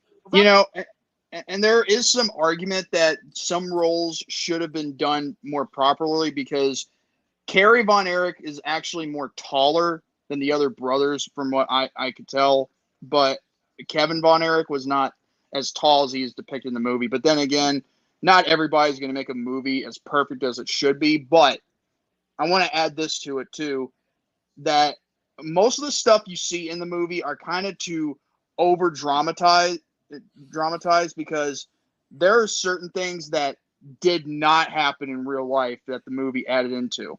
I think that was for creative liberties because with movies I'm- like this, you have to take creative liberties. I understand that, but here's the thing. If this was like really like they wanted to make it look like as what happened in real life, they could have done something much better. But You know, I personally feel that, because I'm watching it as a film first and foremost, and I feel like I don't know what kind of creative liberties that they did outside of the one I just talked about, yeah. but this movie, the writing, it is absolutely amazing. Getting back to the performances now, Jeremy Allen White from Shameless and The Bear, he plays Carrie Von Erich. He is just as good as Zac Efron. He is just as good, especially towards the end. I think all the people who played the Von Erich family, like the brothers, the father, I think they did a magnificent job. Yes, I think they're all great. And But I have one critique for this movie. There's just one thing about this movie that I okay, do not like. The guy playing Ric Flair. he didn't look right to me. No, he did not look right. In fact, let me tell you something. Well, let The me tell you something, baby. costume looked right, but The himself, it don't look right. like, listen to this. I'm gonna tell you. I'm gonna beat you with a living pulp. Whoa! Whoa! No, it's woo! The woo sounded off to me. I remember that. I'm like in my head, why wasn't Will Ferrell casted as Ric Flair? Not Will Ferrell. Romy would have hated it because he hates Will Ferrell. I don't give a what Romy doesn't like. I think Will Ferrell would have Wait, no, done no, a no, no, no, better. no, no. I think Gary hates Will Ferrell, not Romy. I'm sorry. I think Well, it's again, Gary well, that I hates Will don't give a shit Ferrell if Gary doesn't like Will Ferrell. I think he would have been because of perfect Elf as and Flair. shit. I don't give a about if he doesn't like Elf. The point is, Will Ferrell would have made a great Ric Flair. But the costume, that looked right. The It Ric Flair's costume. looked right. Yes, the costume and the appearance, but the acting, it was like in my head. But the only thing I will say though, the other person who was also NWA World Heavyweight Champion, Harley Race, the guy who played him, that was spot on. Mm-hmm. Do you know what shocked me at the end of this movie? Seeing MJF's name as executive producer. Oh yeah. Oh yeah. Did you not see that he was Lance Von Erich? He was a cameo, but I didn't spot him. How did you not spot him? I don't know. I was trying to focus it on the movie. You missed the mutton chops? Unless it's what? I don't know. Maybe he didn't have mutton chops. I'm just busting your balls. I don't know. But like, I was shocked to see his name as executive producer. I was just like, that ending is so tragic that you see MJF's name as executive producer. Like, but And then you have the music do do do do do do do do do do do do do. But Do do do do do do do do do but to my understanding, the wrestling sequences are amazing in this yes, movie. The way I it's shot. I love the choreographic Apparently, Chavo thing. Guerrero Jr., I believe, Yeah, did Chavo Jr. Yeah, he did the choreography because I saw his name in the credits. And apparently, A24 might have approached him to possibly do a biopic on Eddie Guerrero. If that's the case, I want to see that. Oh man, that's gonna be heartbreaking in its own right. But the I think what they'll mostly do is cover Eddie's, drug addiction mostly. but the film itself, it is the thing about even like there are certain things about the characters, like the brothers, you grow to love these guys. You can tell that they have so much love for each other and care about one another. And then when the Yeah. tragedy starts happening, oh my god, it's one after another. It Now, is devastating. okay, so if I'm not mistaken, one died while across the country, or like across the world, while on tour in Japan. I think it was of a drug overdose. No, it was like some like chest thing, like the I forgot the description of it. They said it in the movie, but it's not. It wasn't an overdose because the other kid, the other guy, Michael, he did the fucking Oh overdose. yeah. Maybe That scene was fucking devastating. And but yeah, spoiler alert for a true story movie based on a true story. It's based on a true story. There really is no need for a spoiler alert, to be honest. But Lily Yeah. James, I forgot about her. She's fantastic. Yeah, Wait, I was hold on. gonna say. Pedro Uh, Pascal saying he wants to play Eddie. Like, for real? He said he believed he did. That'd be Huh? interesting to say the least. I think he kind of Pedro looks like him. Pascal. Yeah, Mando. Oh man, you just had to go there saying he looks like Eddie, man. he's gonna be the new Reed Richards. He's gonna be the new Reed Richards. Yeah, he is. Yeah. Why? The like everything about it's just so fucking devastating. It is just one after another. By the end of the movie, you're fucking drained because it's just so tragic. It is so sad what happened to these guys. It is so sad. It will take it right out of you. And like, especially with the one that's Michael, that one is the most sympathetic to me out of all those brothers because he didn't even want to fucking do wrestling. He wanted to do his band stuff.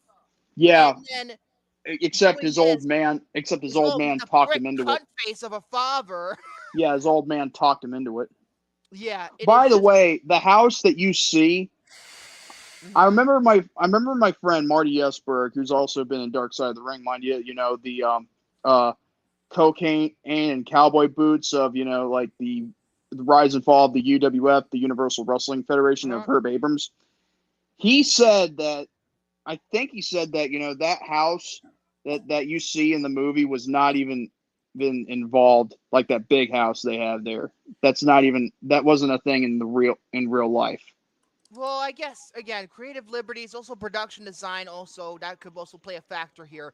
But in my view, this movie is really about the story, and the story is just so well told. It is so well told. I mean, it's just heartbreaking, and the soundtrack, the score is haunting, tense.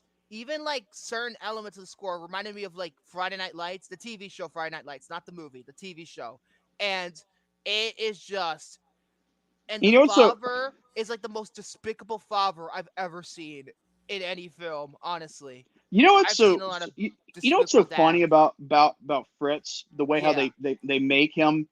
Yeah. They make it as if he takes wrestling seriously, like as if it were real, like really real. Like the promoters, they cheat me out of the NWA World Heavyweight title. I'm like, no, dude, that's not how it works. Like you're either booked to win or you're not. It's just how it is. But that's the ego of Fritz von Erich. The ego is so massive. Yeah, but he's pretty much here's doing the thing. it for himself. That's what the story is about. He's doing all this shit not because not for his sons, but for himself. That's how it is. He's a selfish cunt face Magoo. Cunt face Magoo. Wow. But anyway, what I'm saying is that how does one being in the business for so long act like it's real? Like, I could get that that's the whole thing for acting if it was still real to me, damn it. let's not forget about, wrestling's not fake. Yeah, right. Yeah, remember that Ready to Rumble? Oh, fucking Ready to Rumble, dude. Is he not fake? He's just fucking. Ugh. Yes. This is a better movie than Ready to Rumble. If you cannot afford it, Jordy. It's about saying this movie's better than Ready to Rumble. It's not. Okay, that I agree with. I'm not gonna lie. But this movie just broke my soul. The ending to this movie, the final scene. If you don't at least feel something, you're not fucking human, man. You're not human. You're not human. I thought that was heartwarming right there. That was heartbreaking, in my opinion.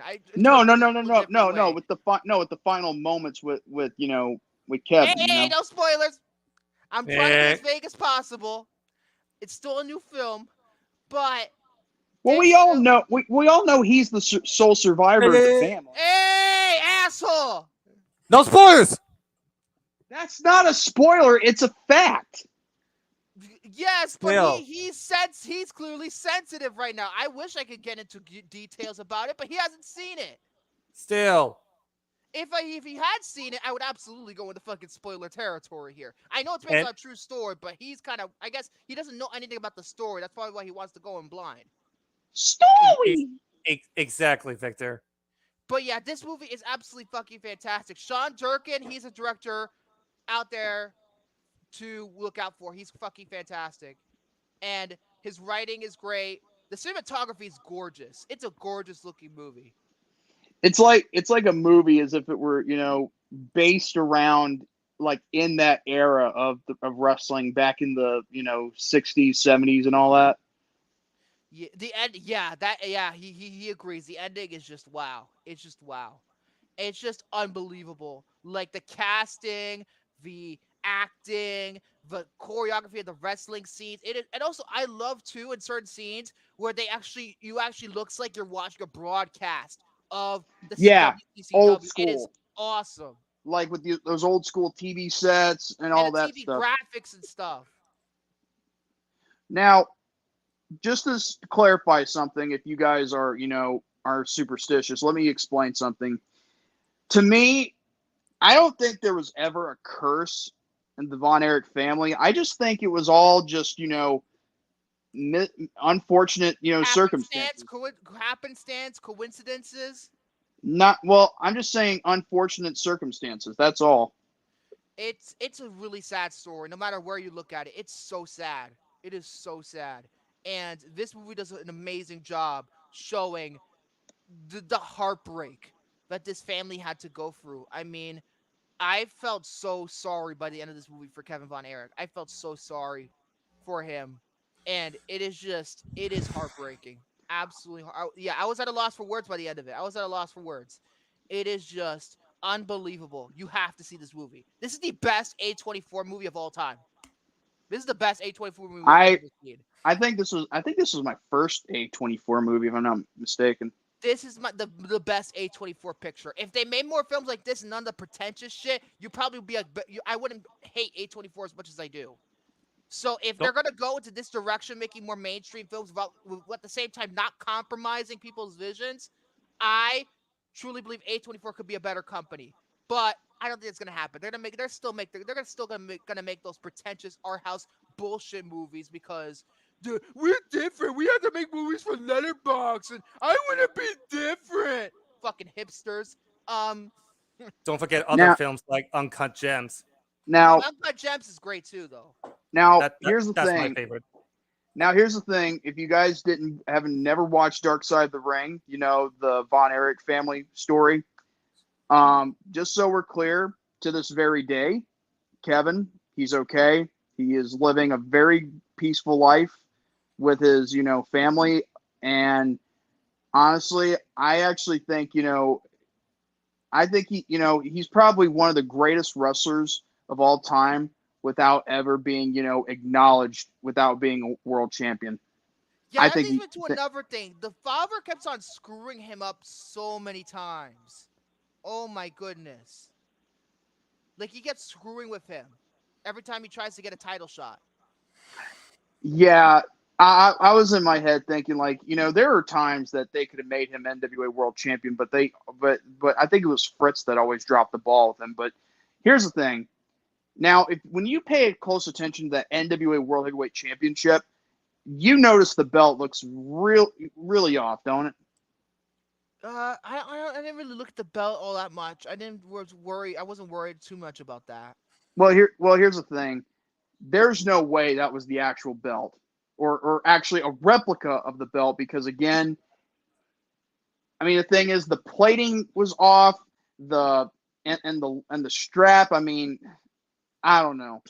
It just didn't seem like a real legit world title to me. But the Like point of the story is that this movie is an absolute must-see. You don't need to be a wrestling fan to enjoy this movie. that's what and the funny you say that. Austin said that too, and I agree with that statement. You don't have to be a wrestling fan. You don't need to know about fucking wrestling. This movie actually teaches you certain things about wrestling. Yep. Like example, how to cut a promo. That teaches you about that. Oh my god. How to cut a promo. I feel sorry for him. But yeah, it's an incredible movie. Zac Efron should have been fucking nominated for Best Actor. If it wasn't for Cillian Murphy, he would be my Best Actor of the year. If it wasn't for Cillian. If it wasn't for him, it would be Zac Efron would be my choice. He is that fucking fantastic in this movie. I know in my opinion I gave this movie a 5 out of 5, but what did you give this? Same grade, 5 out of 5. It's a fucking incredible movie. This is like one of the Yeah. best films of 2023. This is one of the best films of 2023 by far. I consider it the greatest. It's one of. It's my number 4. My favorite is still Oppenheimer. You know what's my favorite. Everybody knows what's my fucking favorite. I mean, here's the thing. I could praise Super Mario Brothers all day long if I wanted to, but nothing can top, the Iron Claw right there. I think it's just absolutely just incredible and just shows that honestly, like this is like legitimately one of the best sports movies I've ever seen. Like no matter what wrestling, baseball, whatever, it's one of the best sports movies. Or drama. Yeah, to say the least. It's a great drama. It's just other than Oppenheimer, this is the best drama of the year. So it's just absolutely incredible. If it's gonna be out on Blu-ray on March 26th, I believe. So I'm gonna probably pick up a copy.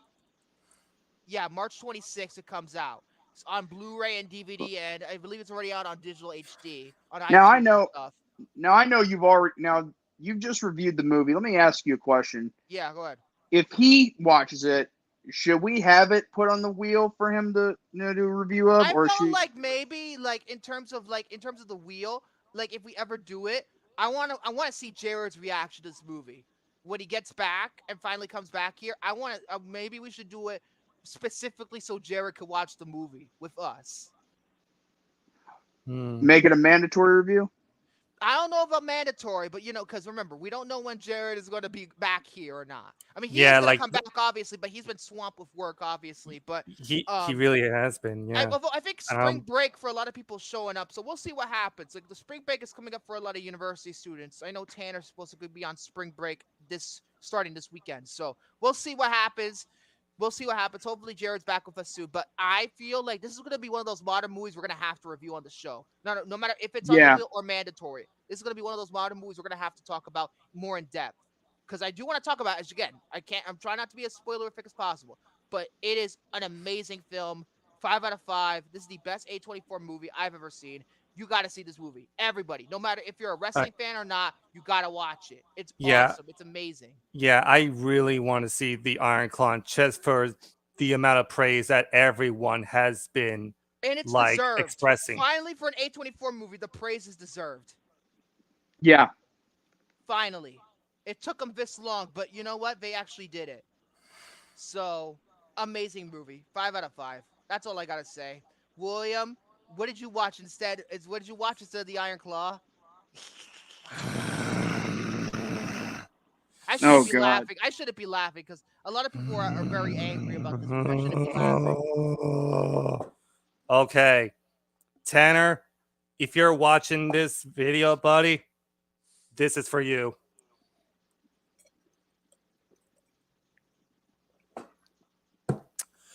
I hope that I thought that was like whiskey. Look at this guy on the right. He's like, "Oh, I'm angry. I'm gonna be gorilla mode." No, it's actually white wine, mate. White might. Wait, white might? Wait. White night? White wine. White wine? You actually are drinking on the air. Oof. Because I need to get this movie off of my chest. Literally.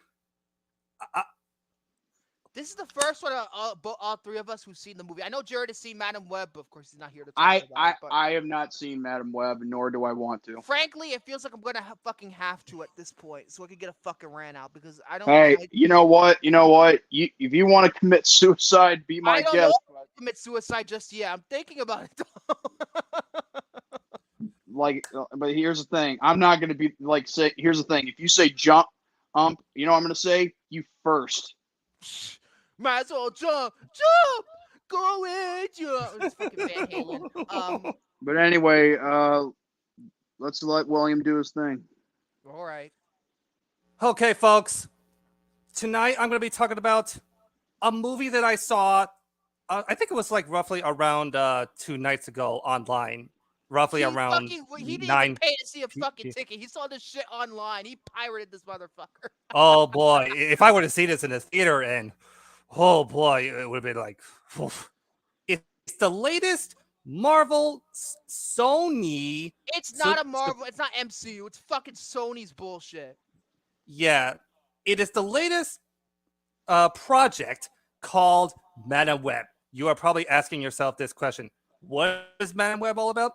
Well, allow me to give you a little plot description of this film. It follows Nothing happens. The end. It follows Cassie Webb, played by Tola Johnson, who is an FD New York paramedic in Manhattan, where she tags along with her partner and friend Ben Parker, played by Adam Scott, and their Why? co-worker O'Neill, played by Mike Epps. As you Why, saw Mike in Epps? You're in the Friday sequels. But again, nobody likes the Friday sequels. No, a lot of people like next Friday, but not so much Friday after next. Anyway, Friday. as you all saw in the trailer when it officially came out, she gets involved in a dangerous situation on a bridge where she has to rescue this civilian who was mostly trapped inside like a car. it's And a before trap. she was about to get out of the car, she crashed into the water and almost experienced a near fatal death. Upon waking up, she starts developing clairvoyance, which gives her this strange superpowers where you can see the future. I And can later see on, the future. Hey, oh look, the survivor. Oh, they can see me. I have to stop them for destroying my race. We Now- already did that.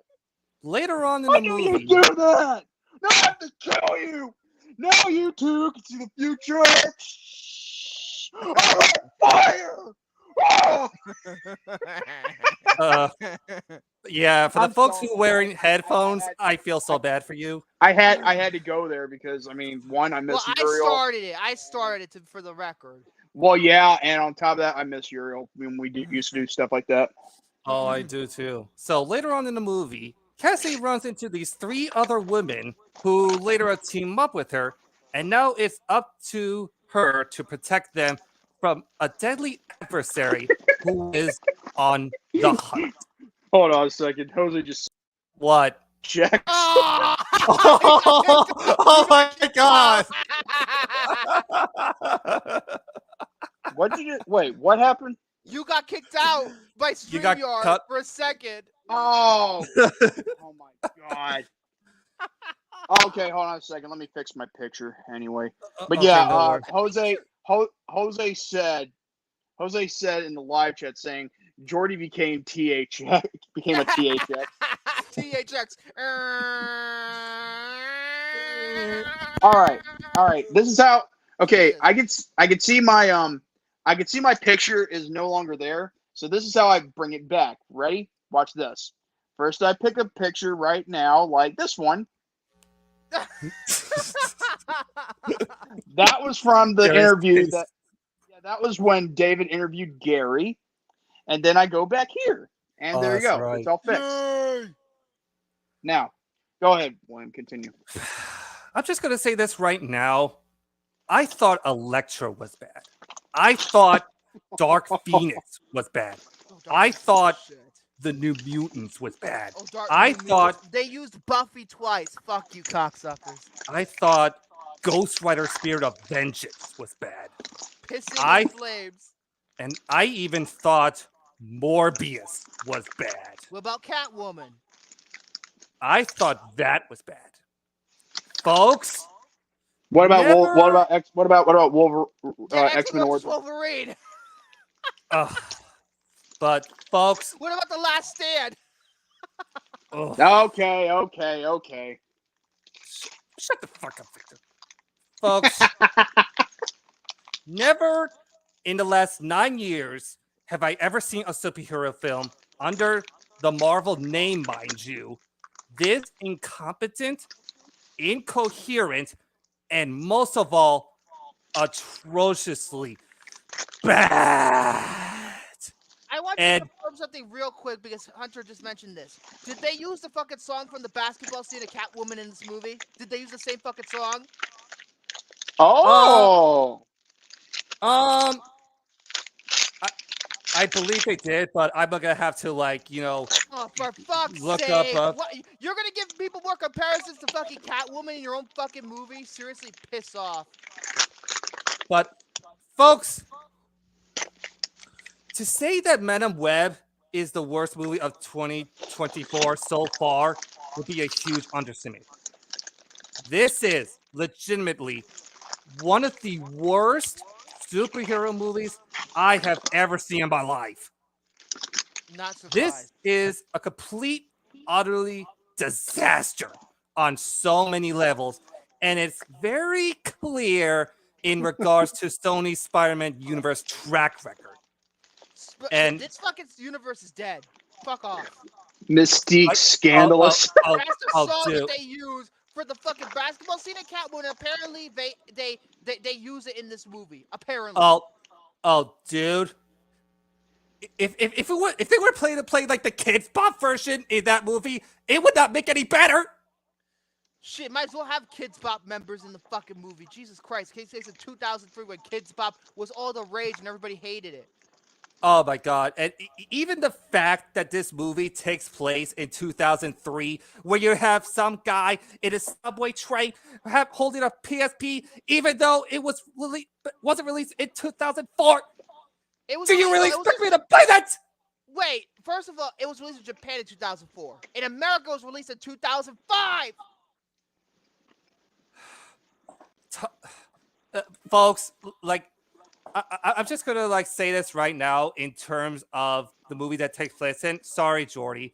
The Room has a much better representation of 2003. I am not Just joking. shut up, Jordan. Just shut your mouth, Jordan. Now, I'm just gonna say this right now as for the little positives that I have. Dakota Johnson, I will admit, I do think she's a terrific actress when she was given the right material to work with. I mean, look at the Peanut Butter Falcon or Bad Times at the El Royale, for example. She should stick to films that are mostly good for her resume. But in here, it's the script for the movie that makes her character a complete asshole at times.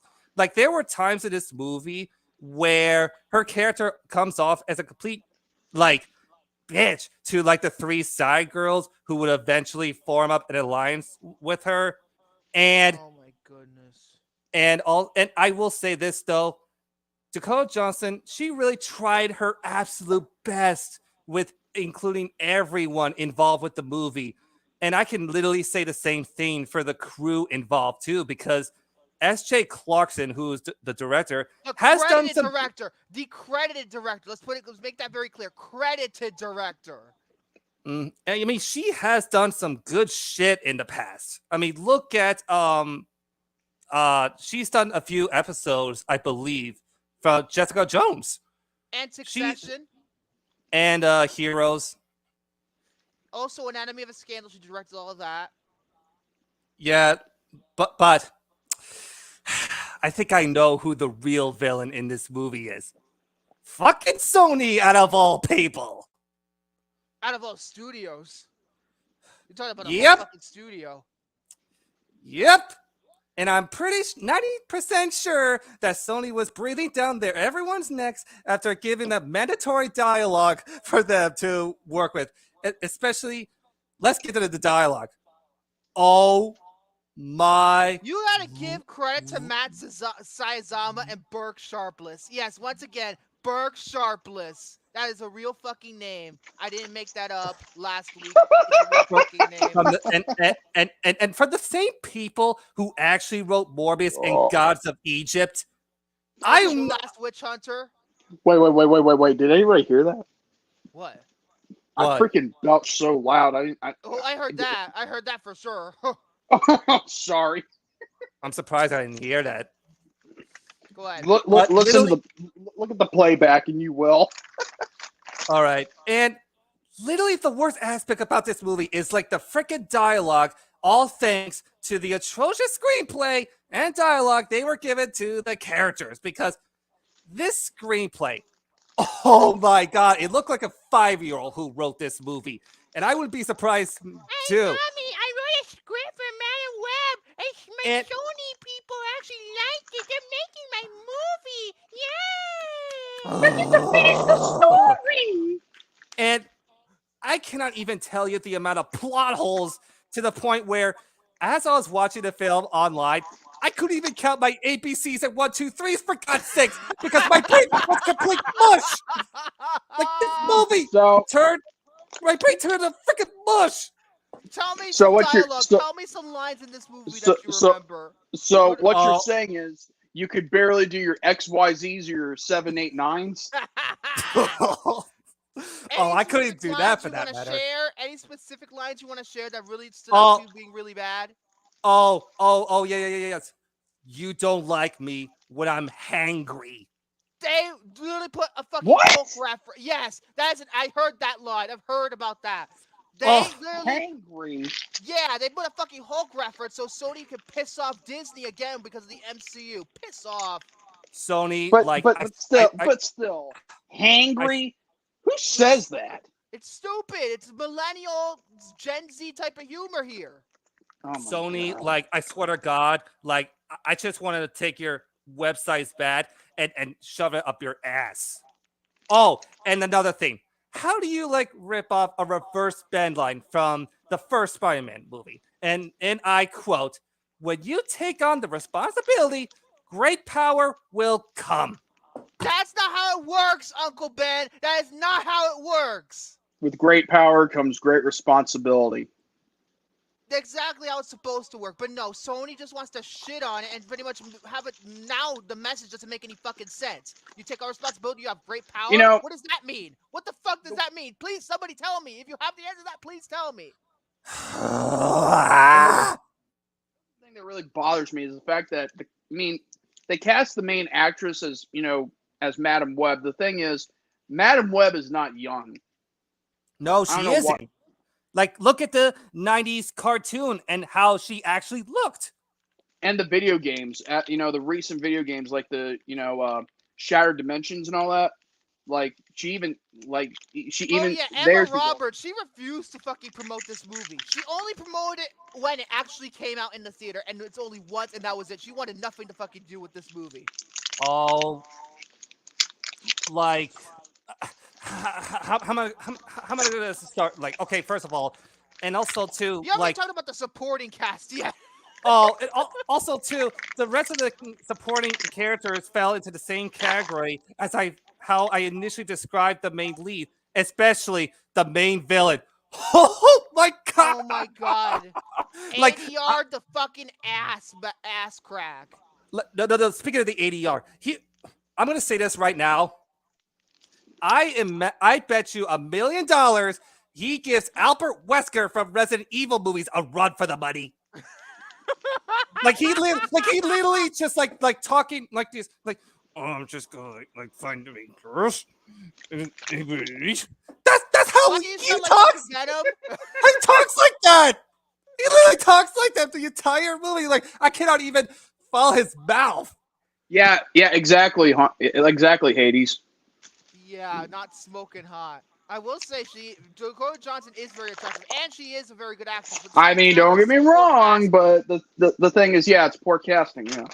And here's the thing, though, too. Like, look at the interviews that she was most likely Oh my in. god, the Dude, interview, the press tour was fucking okay. amazing. Okay. The thing is, I could tell by the look on her face and the way how it's titled, she was not comfortable with this film. Her interviews are fucking amazing. She tried to avoid talking about the movie. She talked about the fucking Office, other movies that she did. She was trying to avoid this shit, and she openly said that she hadn't even watched the movie yet.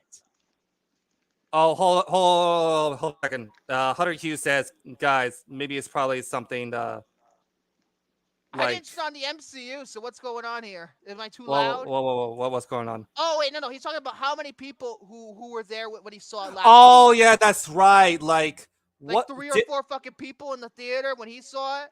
Only 3 or 4 Oh, people, and yeah. it's a huge blockbuster.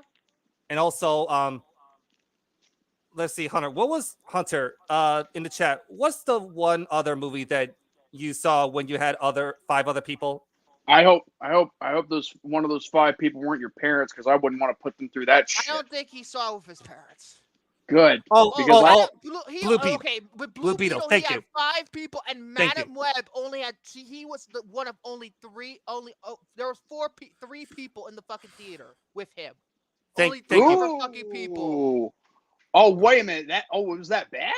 Yes, it was that bad. Yeah. 3 people were with Hunter in the theater watching this Yeah. movie. Yeah. And Wait, Jose saw the movie alone. So were you by yourself? Oh. There's nobody in the fucking theater when we You- watched this. When there's Wait. nobody in the fucking theater, Whoa. that is I going to got- be fucking hilarious. I gotta see No, this. there was only 14 people when he saw it. It was only 14 Oh, people. That's still dude. pretty Wait, he said- bad. No. Oh my God. Peoples. Peoples. Peoples. What do you mean, you people? Huh? Yeah, 5 of them for Blue Beetle, 5 people with them, but with him. But then Madam Web, 3 other people. That is just Oh my God. unbelievable. And That's a downgrade. That's oh my awful. God. Back to what I was saying about the villain. Holy shit. I heard he's one of the worst fucking villains of all time. Madam Web Oh, doesn't dude. even have Dude. enemies. He is legitimately Because one of he technically speaking, Madam Web is a villain.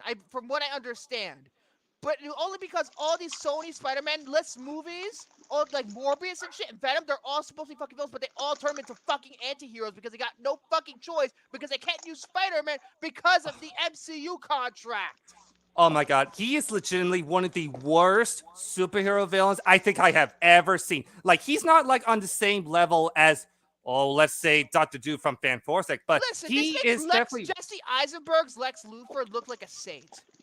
Oh my God. And there were even times in this movie where the ADR was so poorly delivered that I had a big feeling that his mouth movement was not even aligned with the dialogue, when the camera was not focusing on him in some scenes. Like, especially when you mostly pan towards Cassie Webb, right? And then you would see the main villain in the background, all blurred up. I cannot imagine how bad the ADR would be, you know? Oh my God. Oh, And dude. I don't want to. You know what? You know what? Fuck it. Let's go into spoiler territory because I have to talk to you about this one because nobody's gonna fucking see this movie. Nobody cares. Oh, hell no. Nobody fucking cares. This is spoiler Hell no. territory. Nobody fucking cares. So let's Yeah. talk about this. Let's talk about You the should- one part that I heard about. Let's talk about one thing. Oh, Can let's do you it. can confirm for this for me? Does the villain get killed due to a Pepsi sign? Yes. Oh my God. I have to tell you guys this. Dude, guys, when I saw the villain getting killed by that Pepsi, I was laughing so hard to the point where it's not even funny. Like, you Am thought I indirectly supporting Madam Web by drinking Pepsi right now? I don't know. sponsored by Pepsi, the good Pepsi, in fact. And, oh my God, like, literally. A Pepsi billboard kills the villain. Jesus fucking Christ. And Victor, the way it was edited, oh my God, like, he literally was like, he was about to like get squashed, right? And then he was like, So cut to a final can fight. Can you also confirm this for me too at the end when he gets killed? Is this movie turned into Attack of the Clones? She clones herself? Oh, damn, dude. Yes. Oh my God, this fucking turned into Attack of the Clones. Dude, like, this is literally like Attack of the Clones 2.0 right there. You know, like, it's that bad. Sony wasn't even trying. They weren't Oh my trying. God.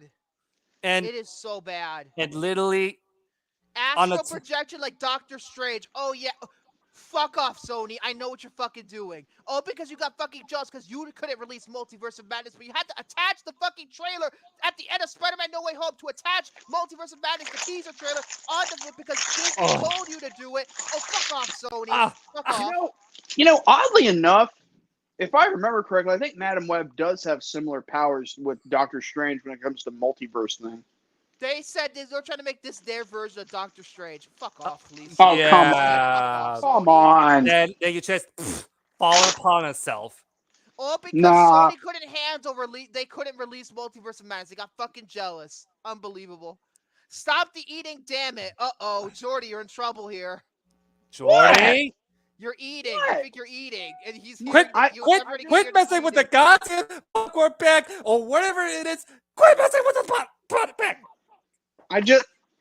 I was putting my bag up. Oh, he was putting his Yeah. bag up? You weren't eating? I just got through eating. Oh, okay. Oh, What are you Jesus. munching over there? All right, I don't know. all right. You want to see? Oh, No. no. Also, like, literally, on the technical aspect of this movie, Madam Web just falls on. Post-credit scenes. The movie ends. Just ends. Stop That's it. eating. Yeah, I just got through eating. What are you talking about? but here's the thing, Hunter. Just because this movie has no extra scenes doesn't mean is. Even because they knew that they weren't going to make another movie. They knew that they were fucking screwed. Even though the movie probably ends on sequel bait anyway. Oh yeah, and there was this one thing where I've read something on Wikipedia where someone had hoped for Madam Web to launch a new potential franchise, That's but following. Bonaventura, the producer of the movie. Fuck off. Oh yeah, but then the plans were reportedly abandoned. Good. Yeah, and literally, on the technical aspect of this movie fails on every single front. Like, here's the thing. Whenever you go to watch a new superhero film in the theater, you're supposed to feel this, like, enthralling excitement and enjoyment throughout. I mean, look at the large majority of great Marvel movies we've gotten in the past 20 years. I mean, Also look at, DC as well. yeah, Endgame, Civil War, Black Panther, Blade 2, Deadpool, Spider-Man 2, Watchmen. Yes. All those were great. But here, oh, no way. It seems like a step down. It's Oh, a no. fucking wasteland. It's a wasteland. No, Jordy. Like, it's literally a train wreck on every single level. Like, it derails itself. Full stop. And this movie also was Not even Tobey Maguire. boring. Not even Tobey Maguire could have saved that train. No, he could not. I mean, Jordy ain't wrong about that. Like, Yeah, it's both funny and true. yeah, and literally, I was bored throughout the majority of this movie to the point where it felt like more than 2 hours. And I just want to say this as well. Like for the supporting cast, I feel like Isabella Merced is going to be fine because she just got cast in season 2 of The Last of Us. She's fine. I think everybody else is fucking in danger. Especially Dakota Johnson and Sydney Sweeney. They're in fucking trouble. Oh my god. But again, Sydney Sweeney arguably hasn't done that great work because fuck you, Sam Levinson, you cocksucker. But whole shit, like, especially with Dakota Johnson, she's just trying her best to try and come back from all this 50 Shades shit, and she arguably made a movie that's worse than 50 Shades. This movie has a worse reception than any of the 50 Shades movies. That's sad. That is incredibly sad. Yeah. And also, too, it's just like it has like one of the lowest points of any superhero film in terms of ratings across the board. Right. Ghostbusters was the Empire, the other one other than the other two, the third of being the teenage girls. I can't buy Sydney Sweeney as a fucking teenager. I'm sorry. She's 26. Move on. And also, too, like, even when the action sequences try to be, like, entertaining, they're just fell flat on his face. Especially the fact when you get to the climax of the movie. Oh, my God. And especially, too, with the editing. Holy This is from the God. same editor who did Spider-Man No Way Home. This is the same fucking editor. And co-editor, but, you know. And they also got the same guy who shot Avatar. And No Way Home, ironically. Wait, which one? The 360 or the Netflix one? Real Steel. Real Steel's a fucking great movie. Wait a minute. The 360, spins or the Netflix movie? Which one? What are you talking about? What? The one with 360 camera angles. 360 camera angles for what movie or TV The show? Whatever. the last Airbender. Oh no, we're talking about the James Cameron movie, the Blue People. We're talking about the blue. Oh, Wait, now I'm gonna say oh my the Blue God. People. No, I'm Write pretty it- much like Parker. I'm a Write it CFO. down, Jordy. Write it down. Wait, no. You called them blue monkeys. Oh no, no. Parker called them Blue Monkeys. I just said Blue People. Am I still a xenophobe? Oh my God. But yeah, like literally. Xenophobe for the future. Oh my God. But literally, when you get to the climax of the movie and then you see all the explosions that were going down, Oh, Michael Bay directed this. I bet you no. I bet you anything that Michael Bay is at a corner and he was like taking notes of how not to use fireworks in his explosions. Because holy shit, they look bad. Not only that, I feel like one of the final scene steals a shot from Spider-Man 2. Is that true? Oh, yes. And you know what I actually brought up in the film form? And Hunter can attest to this too. Do you remember the ending shot in Superman 3 and 4 where they actually stole like the final shot of the Of the first Superman Superman, movie? right? The first Superman. The exact same fucking shot. And you didn't realize that it was actually the same thing, but in a different color palette? Uh-huh.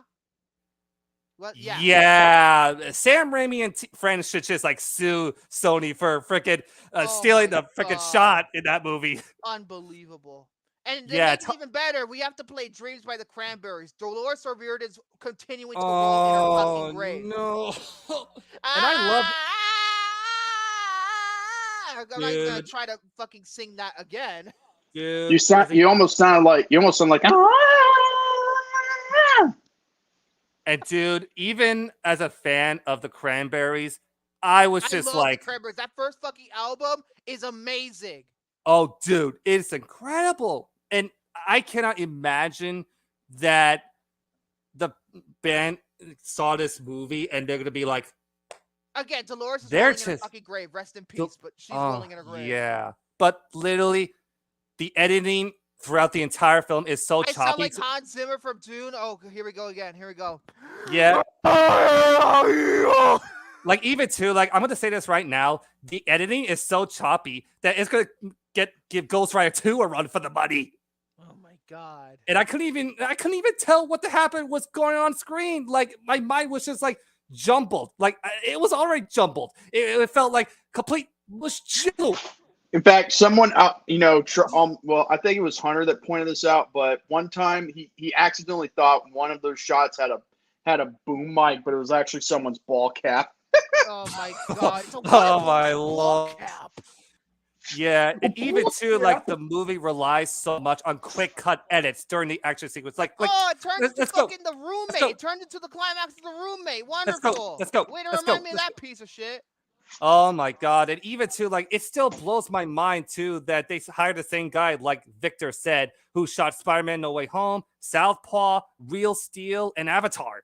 And again, I cannot blame the guy because he gave his best efforts.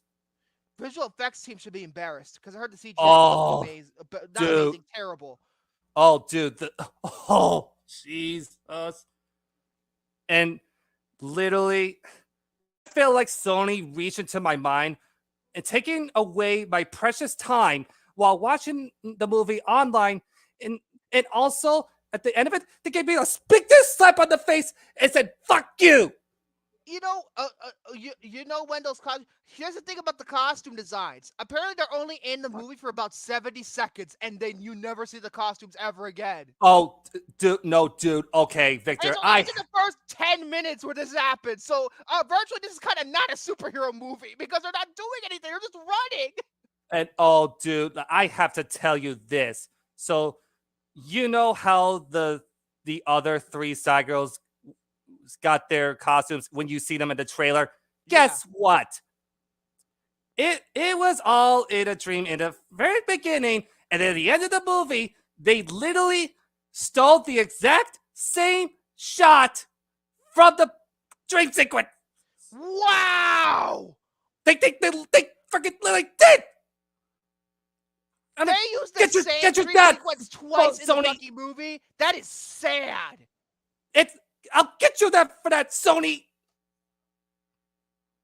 Wow. in a dream sequence.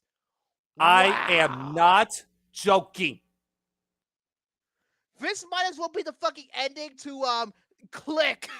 No, that's not it. Get out. The ending of Click is more heartwarming than that shit. I had to bring this up because I literally took pictures of it and sent it to Tanner in private messenger, and he was even flabbergasted of what he saw. And literally, like, when it comes to the final act of this movie, it felt like everything was being tacked on 10 minutes before production even began, and it's literally quite possibly one of the worst third acts I've ever seen going down in a comic book movie. Congratulations, you turned into anti-Endgame. But yeah, it's the anti-Endgame. Yeah, and to sum everything up, Madam Web is an atrocity under the Marvel name as well as in superhero movies. Also, Sony's name. You know, I think the only good thing about this movie, I'm going to tell you, I think there's only one positive. I'm going to tell you one positive. The opening Columbia logo celebrating their 100th anniversary. That's the only good thing about this fucking shit. But here's the thing, though, Victor. If you were going to, like, start using the 100th anniversary logo of Columbia Pictures and you start off on a bad foot, you're doing something wrong. You're going to use it on a bad movie instead of debuting it on Ghostbusters Frozen Planet. That's fucking ridiculous. Literally, it is literally yet another attempt to grasp the Spider-Man rights very tightly into Sony hands. And I got a message for you, Sony. Sony, if you're not going to do the Spider-Man like franchise justice, just sell the rights back to Disney. I think Frozen Planet. I'm sorry, I'm confusing it with the fucking BBC shit. The Frozen Empire. I'm an idiot. But yeah, as a movie it fails, as a Spider-Man movie it fails, as a superhero movie it fails, and literally, even Justin Williams can attest to this. I don't think no other by the way, movie. Chris Stuckman. Oh, I can't. I'm not gonna attack the movie because they work too hard. Yes, these people work hard, but at the same time, they got butt fucked with their vision. This is not these people's fault. But at the same time, Sony needs to be held accountable. They need to be held accountable. And literally, like, I literally went into this movie so that I could warn everybody to not see this movie. Including you, Victor. So bad. It's just including you, because I'm the type of person who can save his sanity. He just sent it. Oh my god, bro! He's not. We know. I have the photo. I have the photo. They used the same shot, but with a little bit minor difference. I'm gonna share it with everybody. Okay, I have the photo. All right. According to Tanner, this is from the opening, right? Can you confirm this for me? This is from the opening dream sequence of the fucking movie. Yeah. And then this next shot is from the end. And it's the exact same shot, but they add this. Terrible photoshopping, dude. That is! Look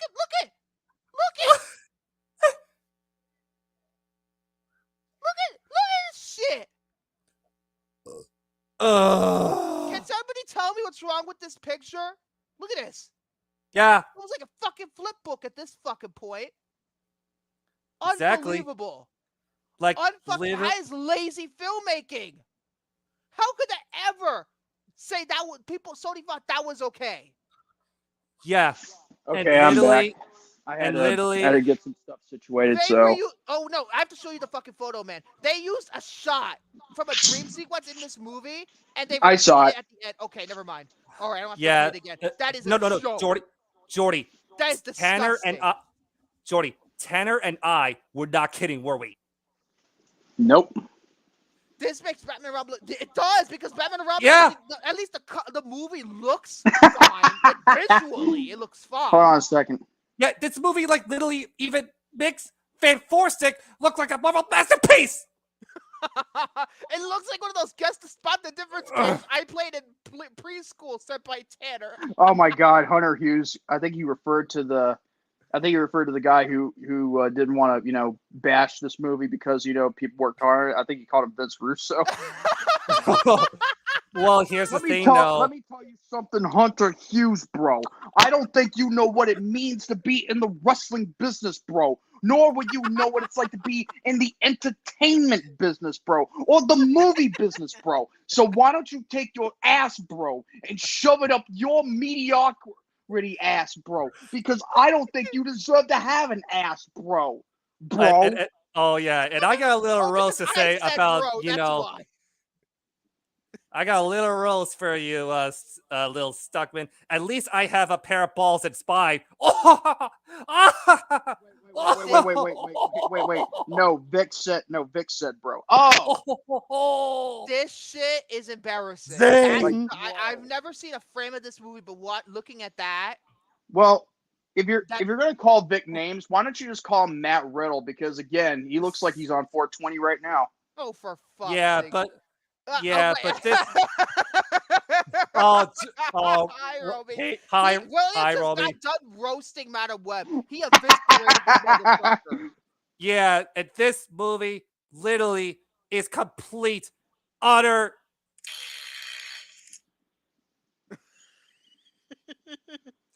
Yeah, 0.5 out of 5. The worst movie of the year so far. That This is sounds very generous. disaster.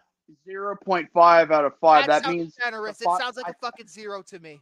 I think 0.5 means for the 100th anniversary of Columbia Pictures. Oh shit! Whoopsies! I forgot to add in the negative sign in front of the fat 0. Oh my god, he roasted the fucking bejesus out of this. Oh my god. Yeah, Look yeah, at that. Yeah, Romy. Oh my I even god. made a comment about that, and you were laughing my at that God. comment, right? Oh, speaking of which, Romy didn't even see the rant I did towards Nia Fatback Jax. I think she's gonna get a spot at WrestleMania, turning that women's world title match between Becky Lynch and Rhea Ripley. It's gonna become a triple threat, obviously. It's pretty sad what Jeff Wadlow is probably laughing right now because he knows this movie is not gonna be as bad. That's sad. When Jeff Wadlow is probably gonna have a better fucking movie than Madam Web. That is sad. I'm fucking done. That is so sad. Unbelievable. That was Sony. Please, just go ahead and piss off, okay? You know, I think William needs a lobotomy right now. He needs some time Freaking to recover. Shamu from SeaWorld. Yeah, I'm not kidding. I think she's getting a spot in WrestleMania. I don't know how it is, but then again, oh wait, that's right, The Rock. But yeah, wow, that was a mouthful. So I guess we'll be back after this quick commercial. So William could be like you, Jordy. He's hugging his poo bear. He's that bad. He's hugging his poo bear. And we're not talking about the serial killer Winnie the Pooh for Blood and Honey. We're talking about the real Winnie Shut the up, Victor. Don't even get us started with that shit. Everybody is fucking losing it. Oh I don't like it when people go with that whole Blood and Honey thing. So I guess we kind of need a commercial break right now. That's very fucking clear. Look at what you're missing this month on Turner Classic Movies. Over 350 classics from the world's largest movie library, and not a commercial in sight. Don't you wish you had Turner Classic Movies? New hot colors. And the GAC copier lets you copy and stretch your drawings. Twirl and mix GAC. Do a GAC sneeze. Now you've gone too far. Make GAC creatures. Start a GAC band. How many ways can you play with GAC? Oh, disgusting. Nickelodeon GAC Splats and GAC Copier. Each sold separately from Pingers. Jack? I put Pingus at the end. You know what? That got me good there, right there. You know what I thought it said? I thought it said gangbang. Oh, for fuck's sake. Okay. Well, that's the thing that Vince would like until after he shit on your head, but you know. Since yeah. tonight we're gonna review something that's way out of our comfort zone, and because it's a movie from 1955, I have no TV spot for this. We're going right into this. We're going right in. So Jose. because it's a movie from the 50s, television was in its infancy at this point in time. So Well, no. I think it was in its infancy when it was the 30s and 40s, I believe. I thought the TV came in the 50s. No, color TV. Excuse me. Color TV came Color around in the TV. 50s. I'm a dumbass. Color TVs came around in the 50s. My bad.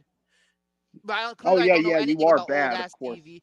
But I guess we'll just go right into it because there's no TV spots. It's a I mean, it's a classic, because again, if you got Dean Martin and Jerry, I don't know about that. I don't know, man.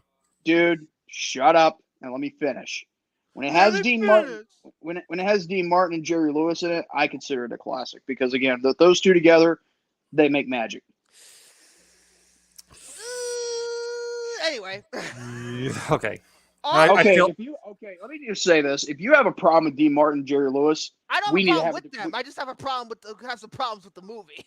Yeah, but Okay. I'm so much better after I had to get that out of my chest. Hey, at least it's not as bad as Madam Web. I'm gonna say this right now. This movie's nowhere near as bad as Madam Web. Oh, I even put in the description for it. First of all, this Like, movie's not bad per se. I just think it's mediocre. That's all. I spoiled my fucking reaction to this, but let's just get right through the actual thing first before I can talk more about this. I'll just say that right now because it's nowhere near as bad as fucking Madam Web. No way in hell.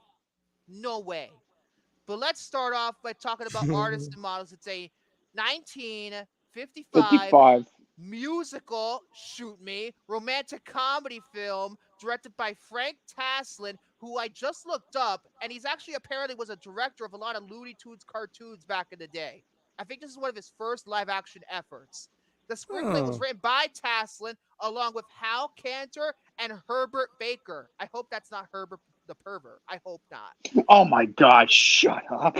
Produced by Hal H. Wallace, starring Dean Martin, Jerry Lewis, Shirley MacLaine, Dorothy Malone, Eddie Mayhoff, Eva Gabor, Anita Ekberg, and George Foghorn Winslow, and was released on November 7th, 1955 by Paramount Pictures.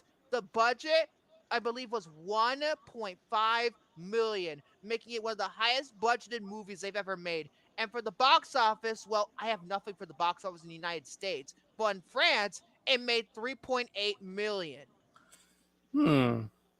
Actually, no. That's how much it made in America. $3.8 million. Excuse me. That's what it made. $3.8 million. Remember, this was different economy back then, and such like that. The premise, if I can find it. Okay. Painter Rick Todd is having difficulty with his career. So he starts taking inspiration. You guys, no, you start all over again, and this time, no burping. Oh, I'm sorry, I had to have gas. Yes. Painter Rick Todd is having difficulty with his career, so he starts taking inspiration from the dreams of his friend and roommate Eugene, a comic book fan who narrates an adventure story while he sleeps. Oh, that sounds like somebody I know, fanboy. Unbeknown to Eugene, Why does that? Why does that sound like a fanboy? Who? I'm talking about Hunter. Oh. Unbeknown to Eugene, Abigail Parker, the artist for his favorite comic book, lives in the same building with her roommate Bessie, the model for Abigail's drawings. Eventually, the two pairs meet, and Bessie takes to Eugene. I guess that's the best way you could describe it, because this movie doesn't really have much of a fucking plot, does it? No. Well, what it's being what you're reading off of, but I knew you would do that, and he flips me off. That's the only time I'm going to be mentioning.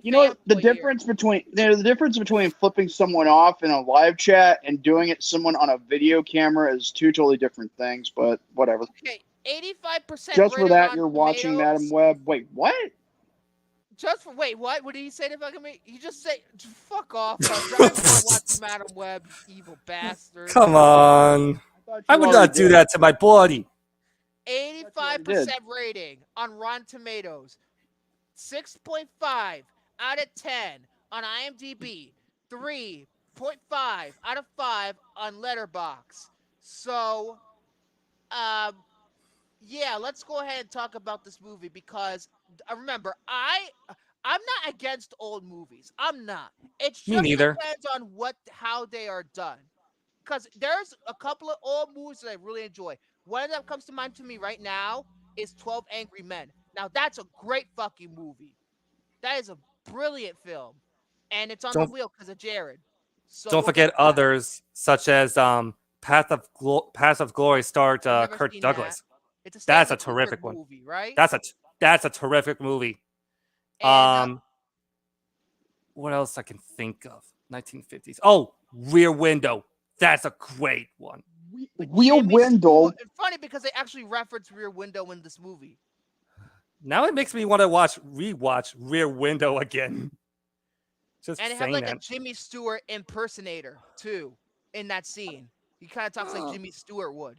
But Oh. the uh the but I think there can be good movies from the 50s, 60s, 40s. It to me it has to appeal to the Maltese Falcon story. Humphrey Bogart. Oh yeah, that's Humphrey right. Bogart. I never seen that movie. His Let's not name But I forget. want. is Let's not forget about the Wizard Humphrey of Oz. Yes, I know that's from Bogart. the 30s, but Wizard of Oz is always going to be a classic. Bogart. Humphrey Bogart. Okay. Why did Garrett get rid of that video? That he should have kept it up. Oh man, it's too bad.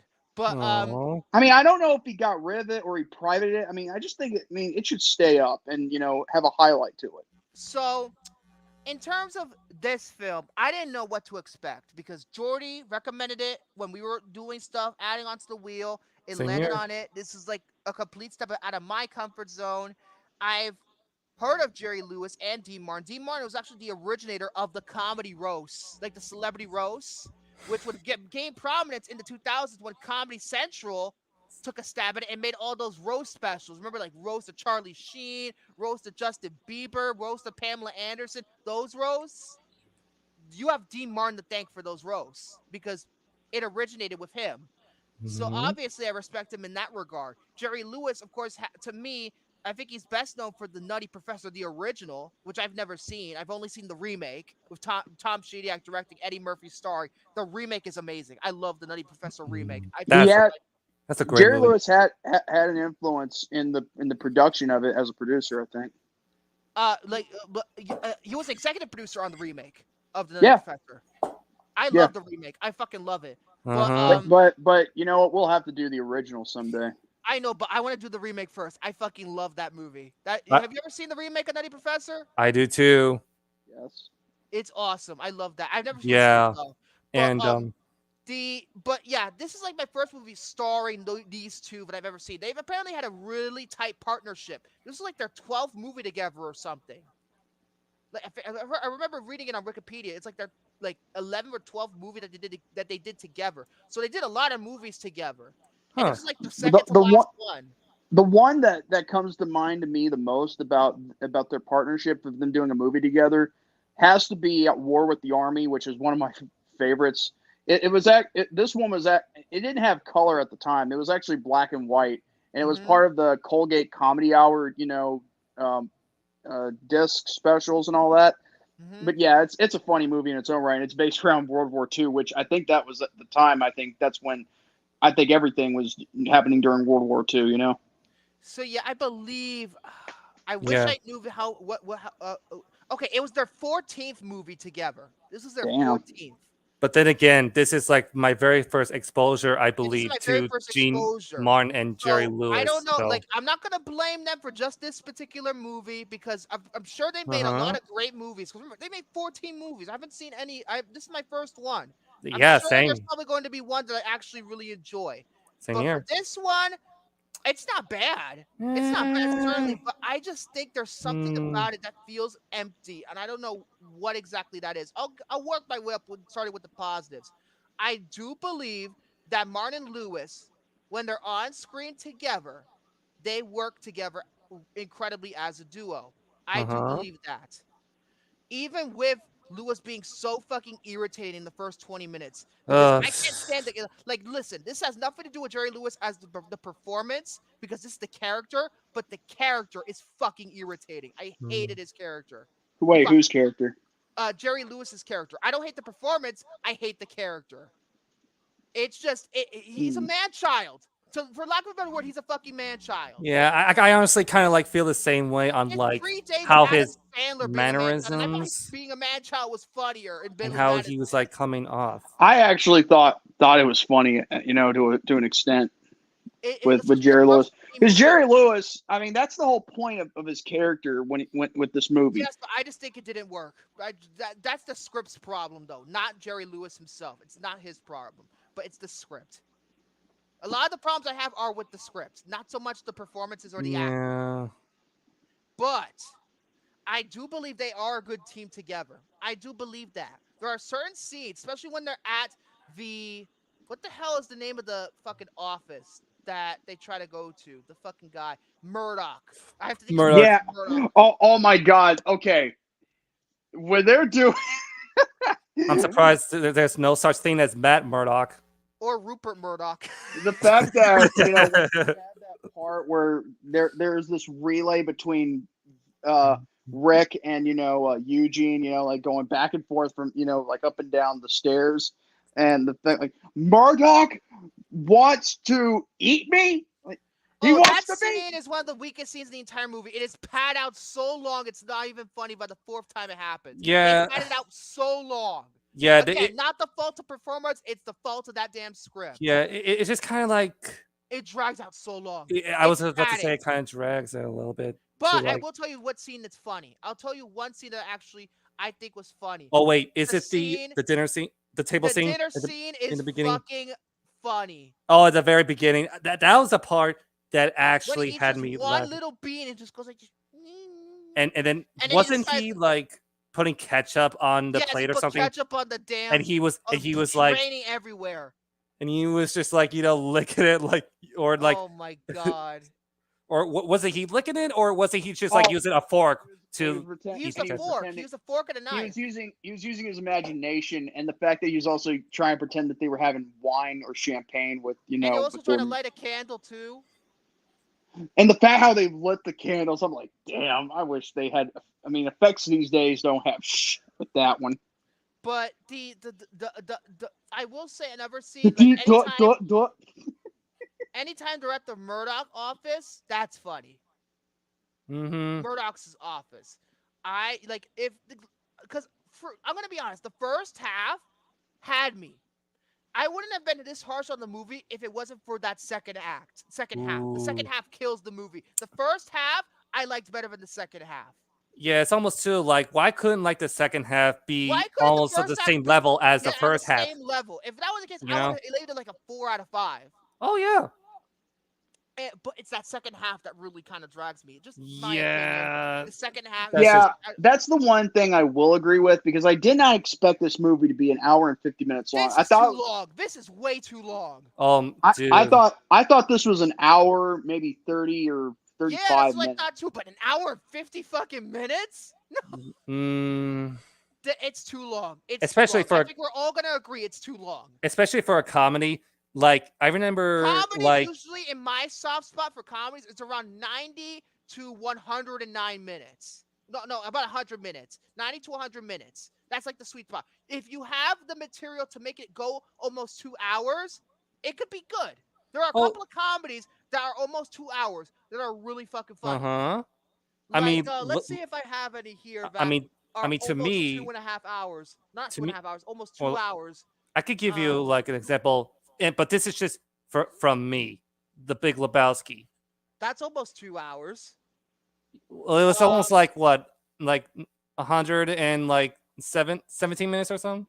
Oh, let's see. I'm trying to think here about like what comedies I could think of. Oh, Jerry Maguire, which is technically a comedy, is 2 hours and 19 fucking minutes, and it's brilliant. Uh huh. And of course, that's my favorite film of all time.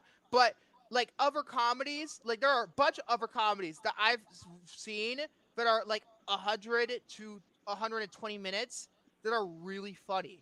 Like Judd Apatow, like the 40-year-old version is almost 2 hours, and it's funny as fuck.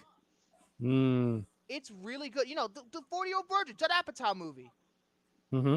And are there others that I'm not thinking of right now? Let me see here. I'm trying to look at my list, trying to see. You know, I could just separate this into comedy, and I could just go and see here. Da, da, da, Let me da. see. Excuse me. Under Give me a 2 minute, folks. hours. Give me a minute, folks. The only thing that I will say about, when it comes down to Oh yes, Dean, Dogma is 130 fucking minutes, and it's brilliant. Oh, super bad. Yeah. Go ahead, Jordy. While I try to find other movies that are Yeah. 2 hours that are funny and great. Go ahead. the fact that they also have moments where they have these like musicals parts where Oh, they I have. hated that. I'm not a fan of musicals. I've made it very clear on the show that Same. I can't stand musicals, and Well, almost I'm none not. of them Well, work for me. say what you want, okay, but let me finish. Like, I kind of like it because with Dean Martin, the guy's a great singer. Of course, he was a singer before he was an actor. From Well, my research. yeah, I mean, but the thing is, Dean Martin has always been known for singing, and he's great at it, and especially with dance routines too. I mean, him and Jerry. I mean, I'm telling you, they know how to put the it factor when they do a dance routine or even a song, because when they have it, choreographed for the bits of how they perform the dance part. I'm telling you, they know how to knock it out of the park for me. Oh, I got another one that's almost 2 hours. A comedy that's almost 2 hours that I really love. Kindergarten Cop, almost 2 hours. Awesome. Oh. I love Kindergarten Cop. Oh, I was gonna say another one too. I know this is like little over 2 hours. Bridesmaids. Okay, I've never seen Bridesmaids, but okay, a lot of people really like that movie. That's a funny movie. Was Oh Brother Where Art Thou almost 2 hours? It's 107 minutes. That meets the sweet spot. Never mind. I cannot say. Almost 2 hours. I can't say because I have not seen the movie. Oh right, you were off at that time. There's another one that I saw recently that's really good. That's almost 2 hours. It's called Blast from the Past. It has Brendan Fraser and Alicia Silverstone. That movie is so funny, and it makes up for its 2 hour runtime. This didn't need to be 2 hours. This really didn't need to be almost 2 hours. It could be 90 minutes. Yeah. And it would have been perfect. It would have been perfect in 90 minutes. Oh yeah, it would have been perfect, especially for like the pacing should feel like consistent. I will say, even though Dean Martin and Jerry Lewis were great in the movie, I think the best performance in the movie is Shirley MacLaine. I think she's fantastic. I think she's fantastic in this movie. I agree. As Bessie, she's fantastic. Whenever she became a star. Whenever she's on screen, I was laughing. I was laughing when she was on screen. Although it is a little too long, the song that she sings, it's over the top, and the stunts and shit when he's trying to get. That actually worked. It's a little long, but I think that's one of the only musical numbers that actually worked for me, because I thought it was funny. I thought it was funny too, especially when he's trying to go up the stairs so he could be, And he kept getting blasted, and he goes like, but she's fantastic in this movie. And you know what's so sad? She's the only living cast member, I think, from the movie. Really? Yeah, because she did a lot of other movies, like Terms of Endearment comes to No, it's mind. true. She's like the only living cast member alive right now. I mean, Dean Martin, Jerry Lewis, God rest their souls. Same thing with Dorothy, God rest her soul. I mean, she died in 2018 with the natural causes. But yeah, she's fantastic. She's the best performance in the entire movie. I think she outacted Martin and Lewis as much as they tried. Because I'm going to tell you this: Martin and Lewis, they do their absolute best, even with the material. They do their absolute best. I could see why they were the most popular comedy duo of the 50s. Because I did some more research, and that's what I mean. Because that's what makes the movie because of them in general. And you also have Eva Gabor in this trying to seduce one of them, because there's like this third act that's really not that great. Where what happened? Like they were trying to get the code for they got stolen like some space shit or something. Oh yeah, the dreams have a top secret formula, and they try to take the formula there's like the spies, and she plays one of those spies. And of course, Eva Gabor, I know her best as Bianca from The Rescuers. Yes, Bianca, the mice from The Rescuers, and the sequel, The Rescuers Down Under, which is better. Ooh. But she tries to seduce them and all that other stuff. But the third act, like the second half, it's just not that. Yeah. It just runs out of steam really fast. They just don't know what they're doing. And it doesn't really have much of an ending either. Like it just kind of like abruptly It just like abruptly stops for no stops. apparent reason. Like There's where like, is like for example, there's like certain things like they didn't explain how Abigail got back together with Rick, because you remember this whole misunderstanding and shit, and they just get back together all of a sudden like that at the end. I'm just like, what? I'm confused. What happened here? And I don't know. It's just a bunch of plot holes that I don't know. I just mm, that first half had me though. The first half is really the other yeah. musical number that I wanted to point out that was good was when he was on the streets and dancing with the kids. Oh, That That's one, what I'm talking about. yeah, that has to be like my favorite one. I don't know. other than the one with Shirley MacLaine, that's my favorite. That's what I was talking to you about. What I But- liked about because the way how they had that dance routine, the singing, what Dean Martin was doing in the street. with the kids. Yeah, It it was actually pretty good. And the kids weren't bad. The little girl wasn't bad either. Yeah. But like She's no Shirley Temple, but that's all. That's I don't neither know. here nor I there. was confused for like, oh, is that Shirley Temple? No, she was too old. I don't know. I don't know why I thought about Shirley Temple at that point in moment. But yeah, it's just like if it does a really good job satirizing the comic book industry, because at the time the comic book industry, a lot of people were bitching about comic books back in the 50s. They thought it's too violent, it's too much blood. Oh my God! And let me tell you, the part after he's done dancing in the street and they were having that TV discussion. You know what Jerry Lewis said that caught me off guard. That he was retarded. He admitted that he No. was retarded. No, that made him retarded. Like, yeah, that made him retarded. And I was dying laughing. At least he was being honest. I'm serious. It made me. I was just dying laughing because I didn't hear that. They were satirizing that comic books made you dumber, even though because it does a good job showing that comic books are an art form, just like how film is an art form. It's a good job. If that was the whole movie satirizing that, it would have been great. Here's another thing.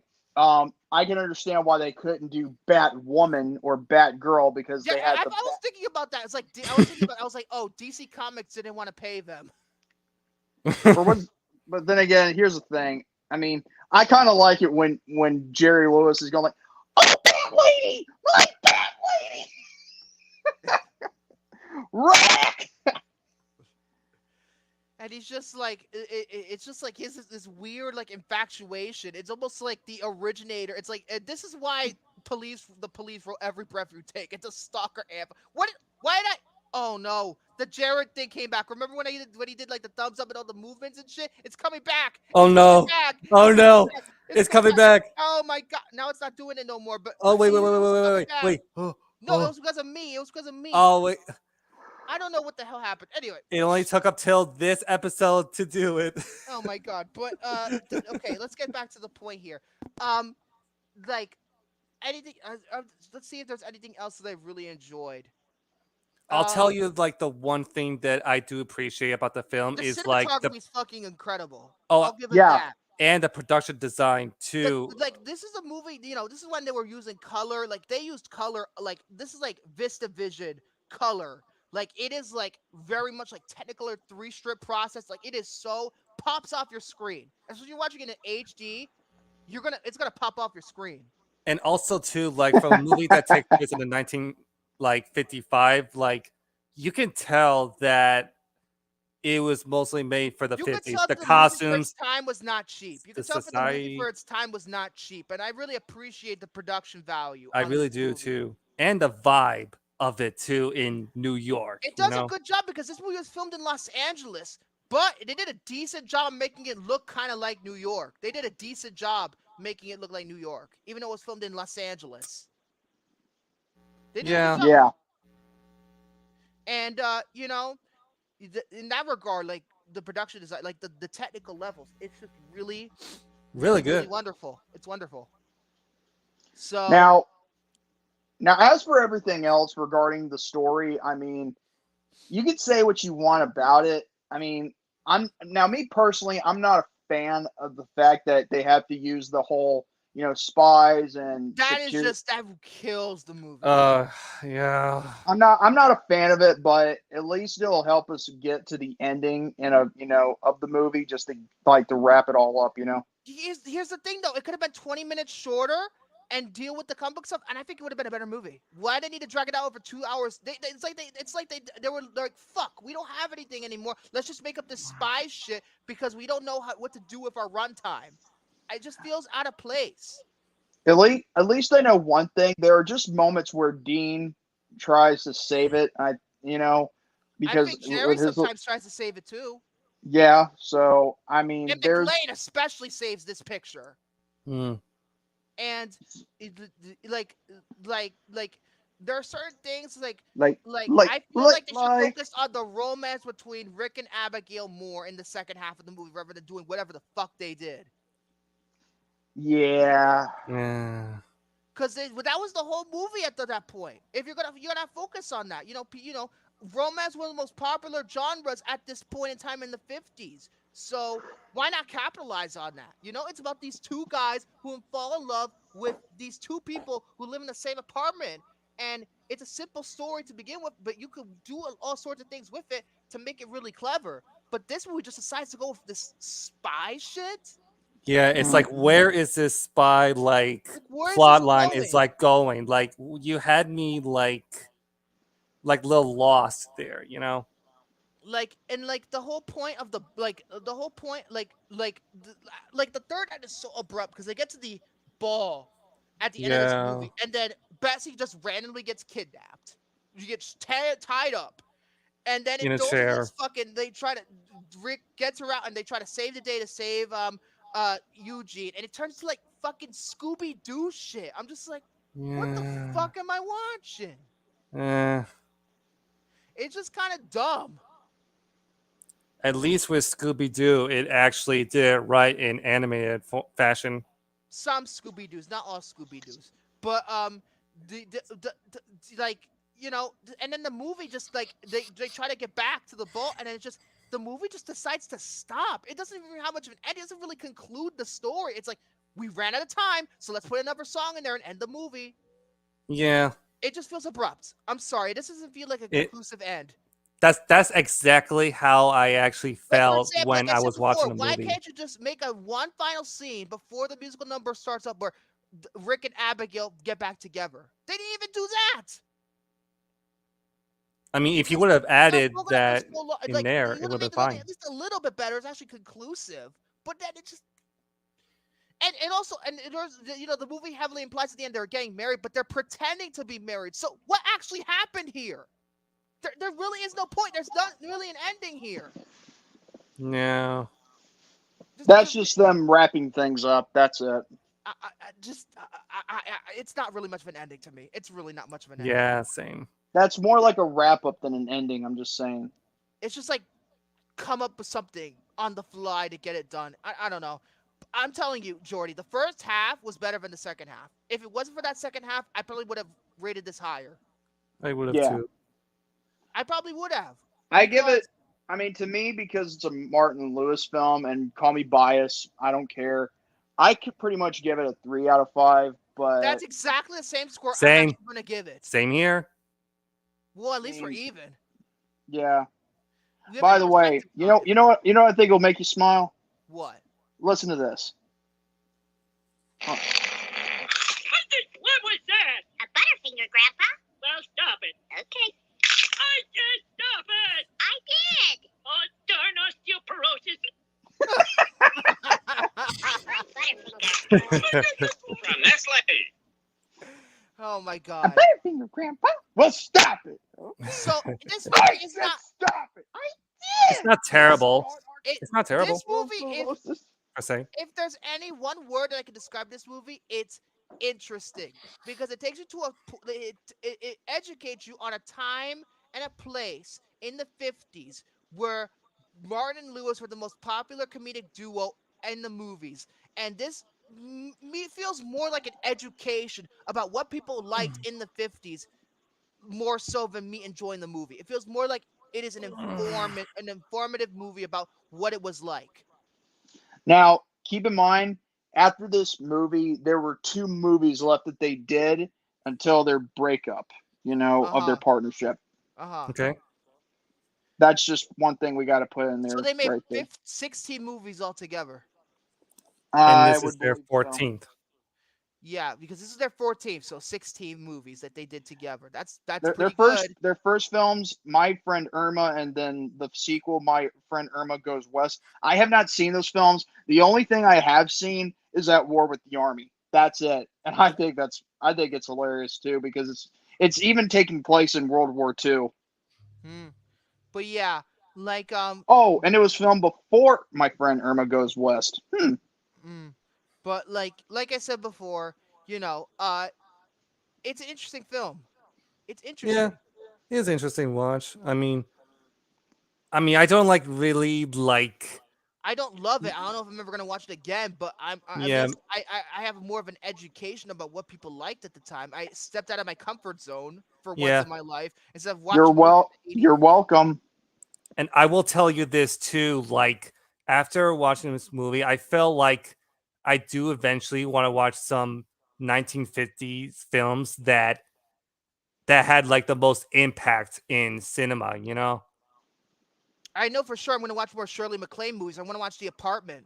Well, that's from 1960, Oh, but oh yeah. apparently that's their most famous movie, other than Terms of Endearment. Oh, that's right. Terms of Endearment. My mother loves I that heard movie, it's a great movie with her and Deborah Winger. I heard that's a great movie, and Jeff and also Daniels, stars Jack Jack Nicholson Nicholson too. too. But yeah, Mm-hmm. I've heard that's great. But yeah, like it makes me want to investigate these people's filmography. Want to watch it more of their filmography out of these cast members. So obviously, you know, that's what that if that's the good that it did, you know, it's good. I'm good that it Mm-hmm. did that. So for me, 3 out of 5. It's Same a here. not bad movie, but it's an interesting watch if you want to watch something different. If you want to watch something that's from the 50s, step out of your comfort zone. And I think for Lewis and Martin fans, I think they're gonna get more out of it than we did. Yeah, Mm-hmm. but before we wrap this up, I got another one I want to play. Hold on. All right. Okay. A, B, B, B, B, B, C, D, B, B. Peanut buttery Butterfinger BB. Is there any snack as crispy? No, there isn't. J, K, L, N-O. P-Q-R-S-T-U-W-X-Y. You little... Butterfinger From Nestle. See you later, homeboy. But yeah, that's what I think. And now we're going to go ahead and spin the wheel once more. We're gonna see what we're gonna land on. Wheel of bullshit. Let's move up. Alrighty. Close that stupid ad. Fuck off. All right, let's just go ahead and get started and spin this wheel in 3, 2, Wait! 1. What? God, You're probably wondering why the red suit. Well, that's Jesus, so bad Jordy. you can't make me bleed. See, William's got the right idea. He wore Jesus. the brown pants. All right. See, Let me all spin right, the all fucking right. Reel now. Let's 3, spin 2, it. 1. All right. I God love damn when it, Jordy. You stop make you my ears bleed now. If I made your ears bleed, you'd remember it. Well, hold on. The Naked Gun from the Files of Police Squad. Oh, that's a great movie. Now I've we never have to seen get that. Jared on Wait. Isn't that the one with OJ in it? Yes, that's the one with OJ in it. Here's the thing, First, though. this is the first Naked Gun, right? Yes, the first thing. Yes. Here's the thing, though. It's a Jared pick because it's in yellow. Oh, we gotta Mm. save it, don't we? I don't know. I really don't know because I don't know when Let's- he's gonna be let's- next available. Let's spin it again, just in case. All right. We have And to spin again. leave I'm it. sorry, folks. I'm sorry. Moo! I'm gonna keep it on here. Moo! Oh Jesus. Here we go. Okay, freaking Dr. Seuss. If it's somehow another pick for me, I will be amazed. Hold on. Well. Oh! Wait. Oh, that's actually a good pick. Ooh. Pirates of the Caribbean. Wait, No, whose no. pick was that? This is Williams' pick. Me. The first Pirates movie. Okay. Yeah. Ooh, I like Best that. Pirates movie. Hell yeah. You always remember that this is the day that you almost caught Captain Jack Sparrow. And I have the DVD, so I'm ready to go. I don't need to. And everybody has. You Well, have Disney Plus, Disney Plus. That's another one. and I have it on disc, so we're all good to go for this one. I have the Blu-ray of it. So we're all good to go. I don't need to send another link. That's good. That saves Ooh. me a little bit of time. But Pirates, eh? Pirates of the Caribbean. It's gonna be good because a lot of people love that movie. I do too, and I love the ride too. Like The ride whenever. actually, I've been on there once. Well, here's the thing though too. Like every time I think of Disney World, I always think of the Pirates ride. No matter what it is, whenever I think of Pirates of the Caribbean, the ride always comes to mind. Tanner just said maybe next show we could talk about how incredible the 4K of the movie is. Oh my god! Crappy 4K. Wait! Did Jared actually has it? Huh? Does Jared have Jared that? has the 4K. That's right. Oh, you poor if bastard! we can get Jared on board, maybe if we can get Jared next week, because I'm gonna maybe try because a lot of people are going on spring break. We'll see what happens with Jared. I'm gonna try and get him on board. But and by the way, Jordy, Hunter said OJ's in all the Naked Gun movies, all of them. Oh, I've only seen the first one, and that's it. I have never seen any of them, but we'll get to Naked Gun some of her time.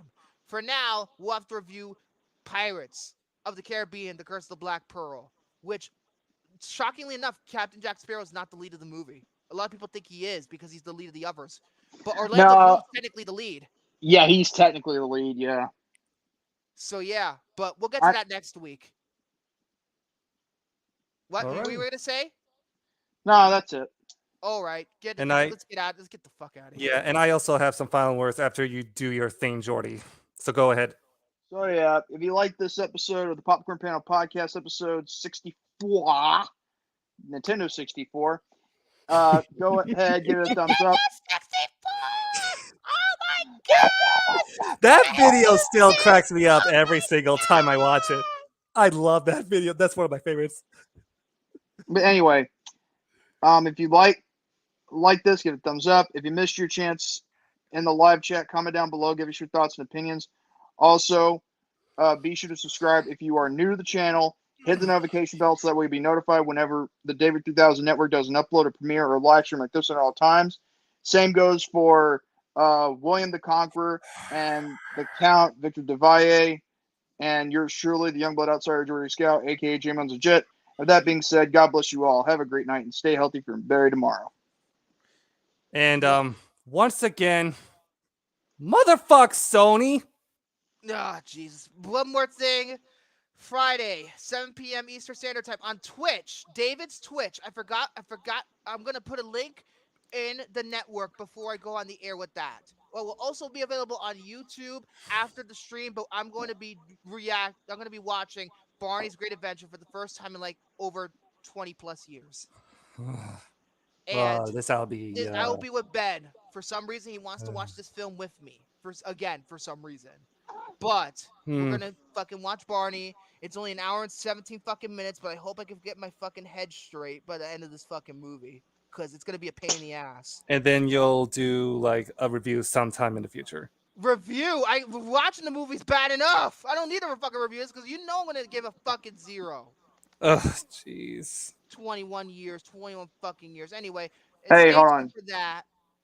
Before you play the ending, give me a second, right? I want to set something up so that way I could play something after, we hit the credits. Okay, but oh my god, this is going to be a pain in the fucking ass to do. To watch Barney for an hour and 17 fucking minutes. After I'm done, I'm going to fucking remove that from my fucking YouTube history. I'm not going to get recommendations off Barney's Great Adventure. Fuck no. I don't want it fucking with the algorithm that I have. This is so bad that Universal doesn't care, and like they put the movie is on YouTube in multiple different videos of the same movie because Universal, who owns this movie, doesn't give a fucking shit. They're not even giving copyright claims to this fucking movie. They don't even care. They don't even care. They put the fucking movie and they don't fucking care. That's how bad this movie is. When Universal, and plus the movie has no Blu-ray release. There is no Blu-ray of Barney's Great Adventure. And God forbid there's a 4K. It's funny you said the movie title because my cousin Kimberly used to have that VHS tape of that movie. By the way, the Actimates commercial, the one that pretty much started all of this, was on the Barney's Great Adventure VHS tape. The commercial that David abused, that got me to this fucking trial, was on the Barney's Great Adventure tape. The fucking irony and everything in the fucking circles that are happening. Just fuck this. Friday, 7 p.m., Twitch. I'll put the link in the descriptions everywhere I am, so anybody can fucking watch it on Twitch. And it'll be available on YouTube as well eventually. I don't know when I'm going to download the video and upload it on my YouTube channel. And I'll probably do a highlight clips for this channel. Yeah. We'll see what happens. But other than that, Pirates of the Caribbean next week. So Arr, mateys. It's time to go on the 7 seas. fuck Barney. The end. Goodbye.